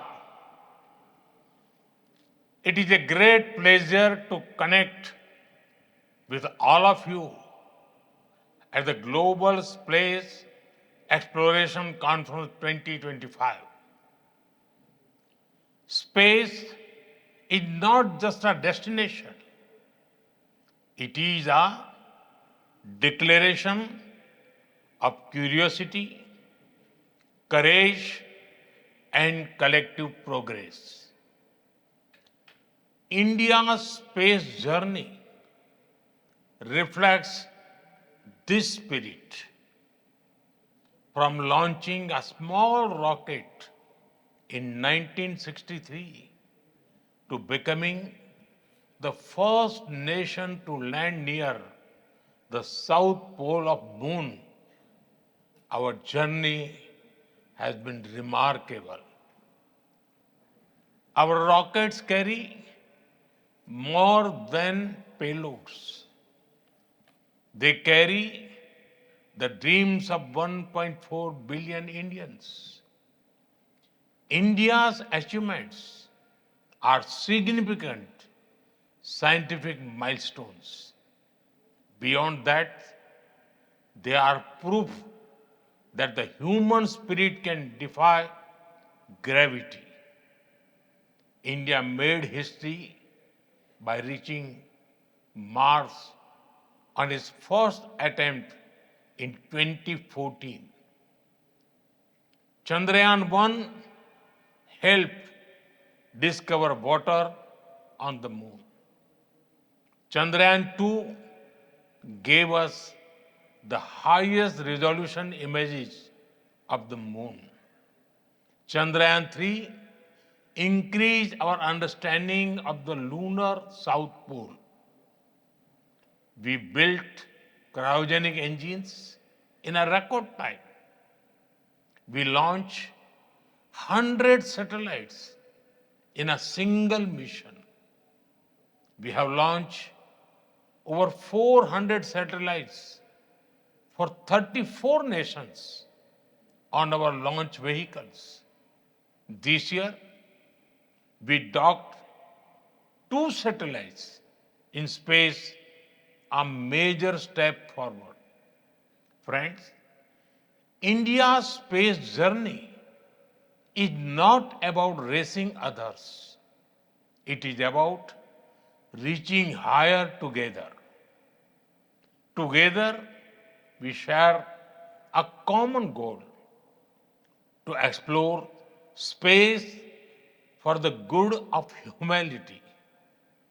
We launch a satellite for the South Asian nations.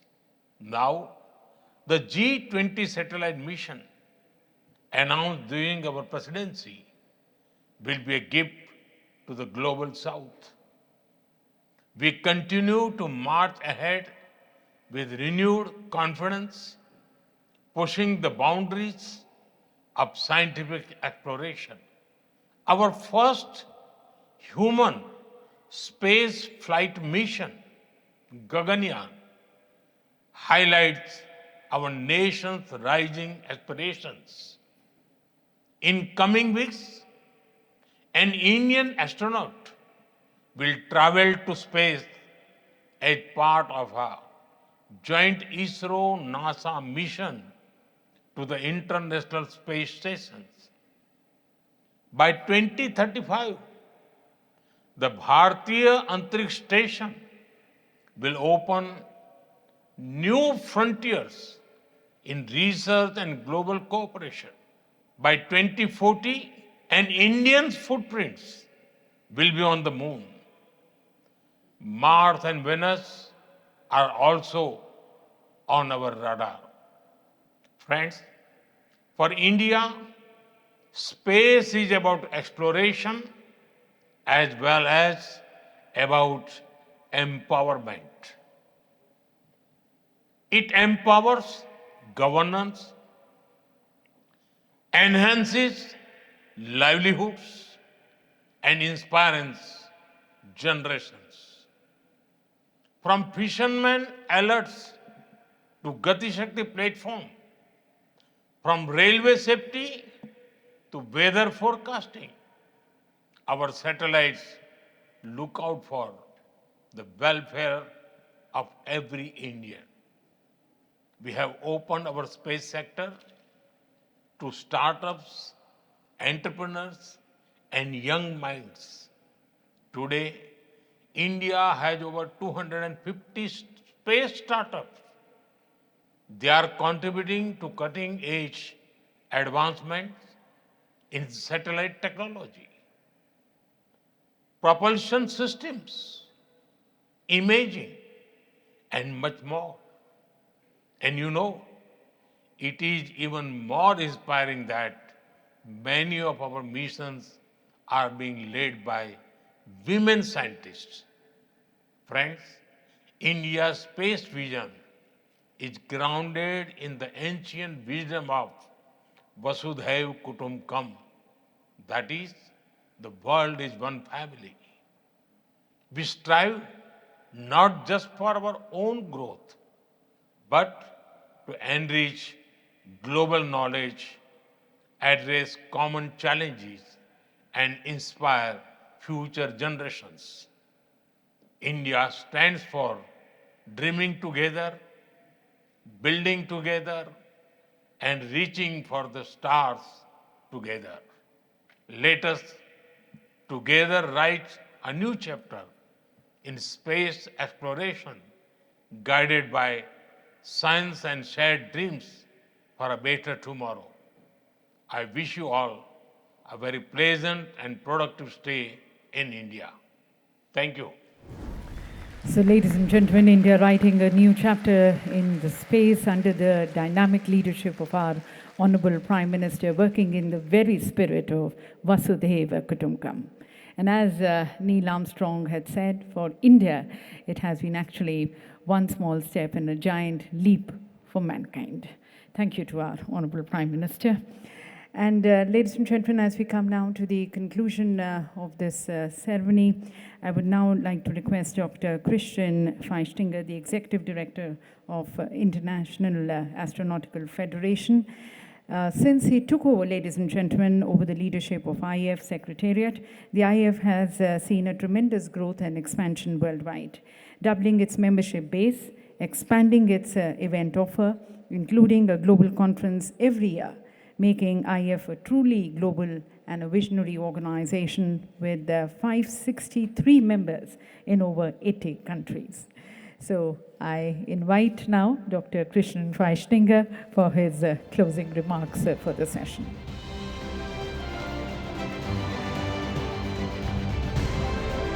Thank you very much. Excellencies, ladies and gentlemen, distinguished guests, esteemed delegates, as we draw this momentous inauguration ceremony to an end, I want to extend my heartfelt gratitude to our esteemed guest, His Excellency, the Minister of State for Space, His Excellency Shri Jitendra Singh, for his sharing such an inspiring speech about the plans and the situation and the status of space here in India. Let me also thank our distinguished speakers at this opening ceremony. First and foremost, Secretary of the Department of Space and Chairman of ISRO, Dr. V. Narayanan. Thank you very much. In-Space Chairman, Dr. Pawan Kumar Goenka, and of course, Dr. Josef Aschbacher, the Director General of the European Space Agency. Also hearing, of course, the inspiring words of His Excellency Prime Minister Shri Narendra Modi clearly demonstrates that India gives space exploration the highest priority in its agenda. Indeed, there is a lot to discuss about space exploration, and I'm very thankful specifically to our IPC co-chairs, Professor Pascal Ehrenfreund and Dr. Victor Joseph, and of course the entire International Program Committee, who have spent countless hours to put together and craft such a comprehensive program for the next 3 days. And of course, all of this would not have been possible without the tireless work of the local organizing committee here, led by Dr. Dinesh Kumar Singh, by Dr. Anil Kumar, and let me also recognize, of course, Mr. Jerry Calvin, who was so instrumental in making all this happen here. A big thanks goes also, of course, to Dr. Vinod Kumar, Secretary of our GLEX co-host, ASI. Now, the entire world is witnessing a global space exploration renaissance, which is actually the title also of this conference, and India is certainly at the forefront of these developments. And GLEX here in New Delhi could not have come at a better fit time and place, and I'm certain that the next 3 days will be full of exciting discussions, and they will also contribute significantly to the global space exploration efforts. And therefore, let's reach the next frontier together. Please enjoy this conference. Thank you.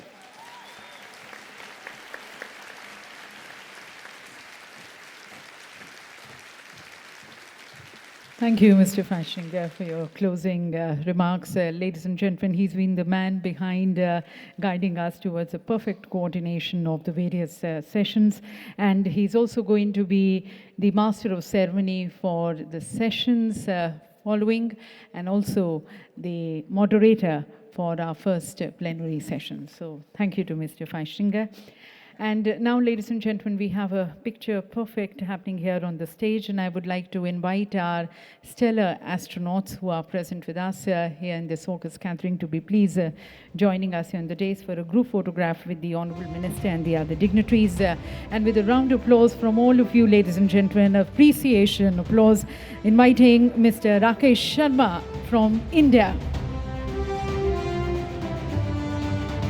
Mr. Michael Lopez Alegria from US, Mr. Thomas Pesquet from France, Mr. Hadza Al-Mansouri from UAE, Ms. Surisha Bandla from US, Mr. Gopichand Thotabura from India, Mr. Ajit Krishnan from India, Mr. Angad Pratap from India, and may I also request the Chancellor IIS State Dr. B.N. Suresh, former Secretary DOS Shri A.S. Kiran Kumar, and the Chairman of the Local Organizing Committee, Shri D.K. Singh, to please join us for this group photograph.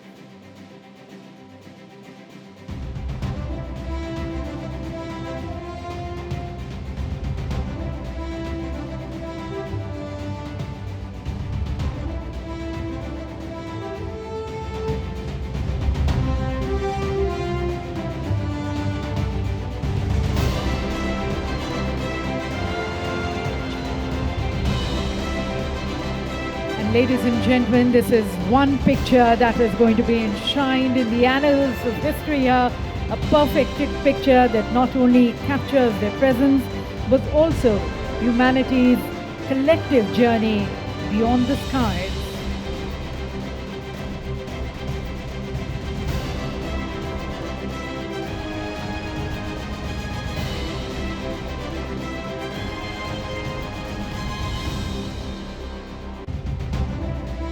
Our leading astronauts here on the stage who have been literally over the moon and the skies, the space, making us all feel proud. And then we have our policy makers, our decision makers extending that support further as we all come together towards serving humanity.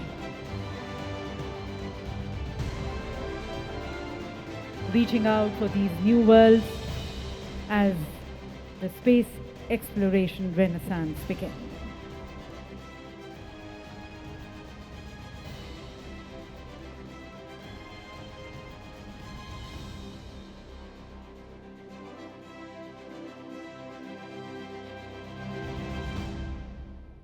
So once again, ladies and gentlemen, can we have a appreciation applause for all our distinguished leaders and the renowned stellar astronauts across the globe here on the stage.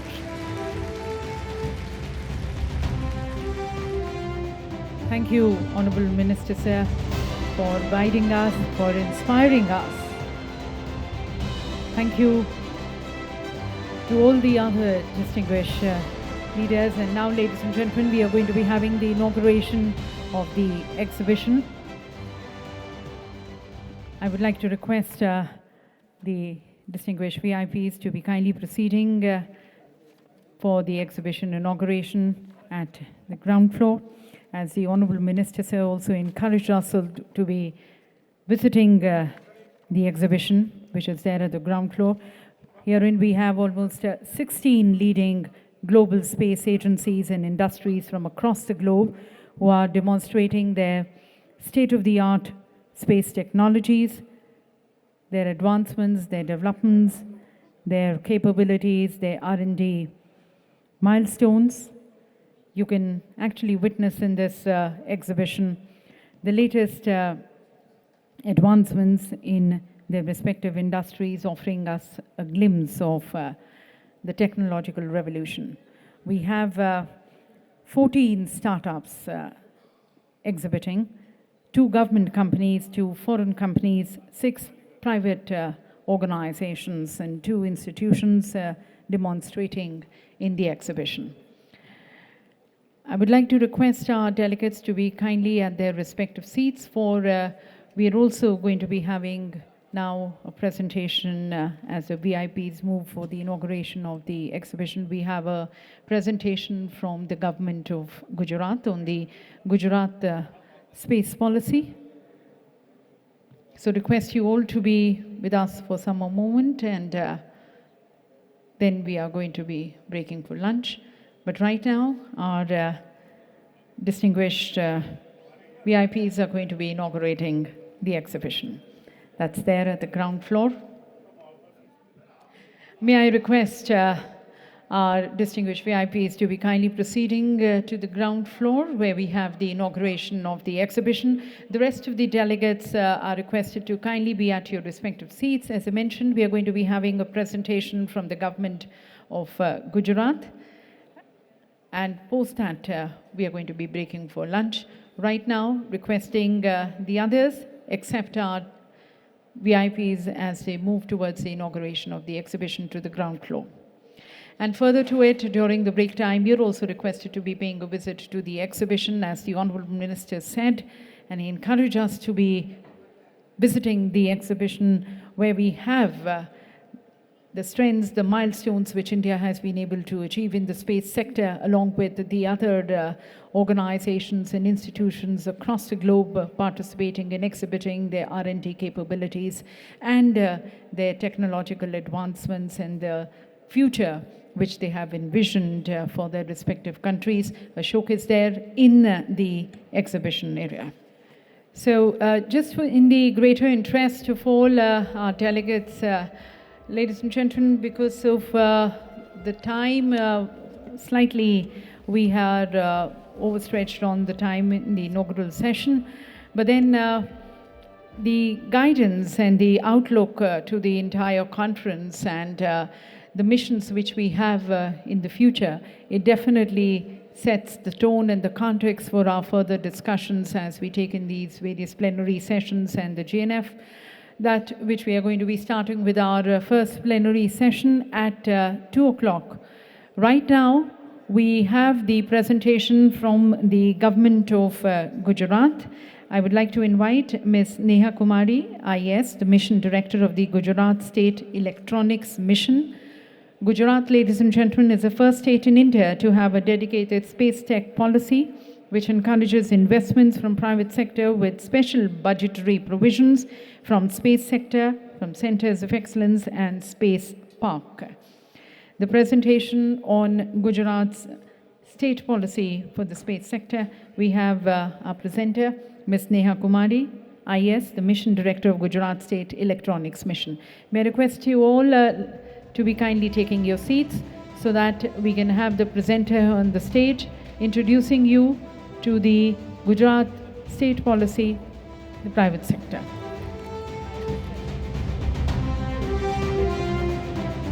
Greetings from Gujarat to one and all. Namaskar. Honorable leaders, delegates and pioneers of the space sector, I, Neha, welcome one and all and thank you on behalf of Government of Gujarat. Contributing to 86% of India's GDP, 12% of average growth rate in the last 7 years, Gujarat here at a glance. With 30% of India's export, we are having India's first platinum city, green industrial city, and India's first international finance services center, which is the GIFT City.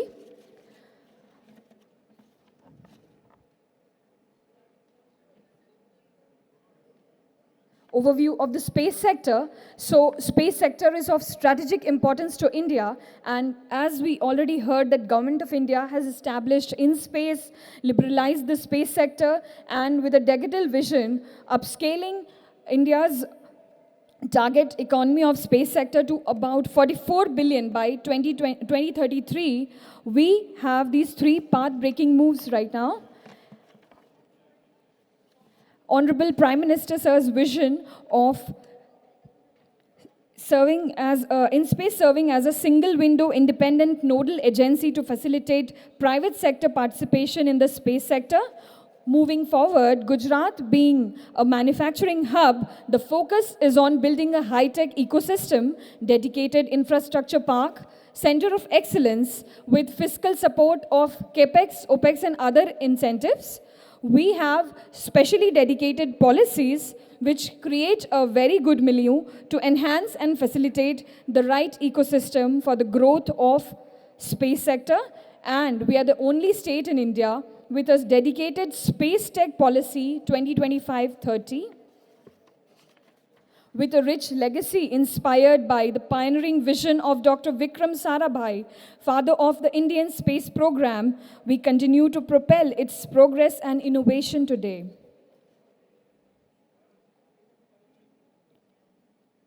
So the Gujarat Space Tech Policy mainly focuses on 4 pillars: space tech manufacturing, ground segment, space application and design, space tech startups, and special support for establishment of Center of Excellence and space manufacturing parks.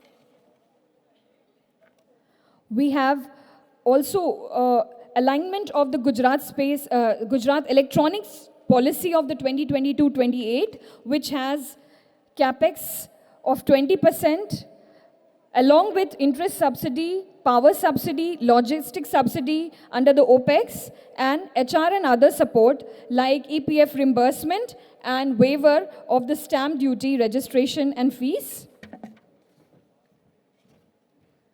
Under the IT-ITS policy also, we have CAPEX, OPEX, and HR incentives, along with CFC assistance of 25%. For the startups, we have assistance in R&D, patent assistance, quality certification, monthly lease rental support, and facilitating shared infrastructure. Here is a list of products eligible covered for incentives, which I'll quickly run through.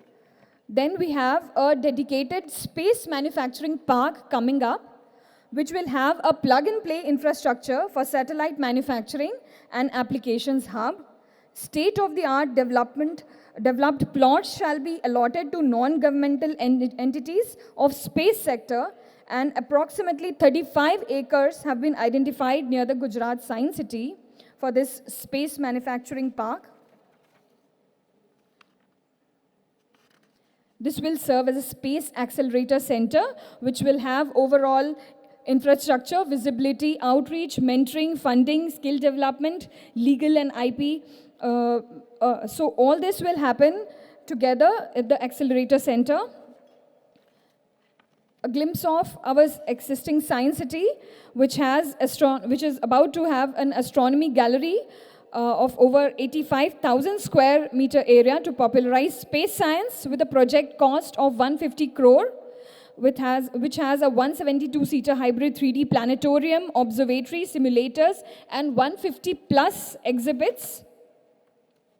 We also have exhibits of around 90 plus exhibits of around 2,500 square meters. So these are some snippets where everybody can go and have a feel of it. Certain other initiatives which have system lab design in Ahmedabad. Gujarat has zeroed on Kutch and Dhurera for satellite launchpad and organization of World Space Week there. So we look forward to connecting with one and all here in progressing our jointly shared vision of making India Atmanirbhar. And thank you, and we look forward to connect from Government of Gujarat. Thank you.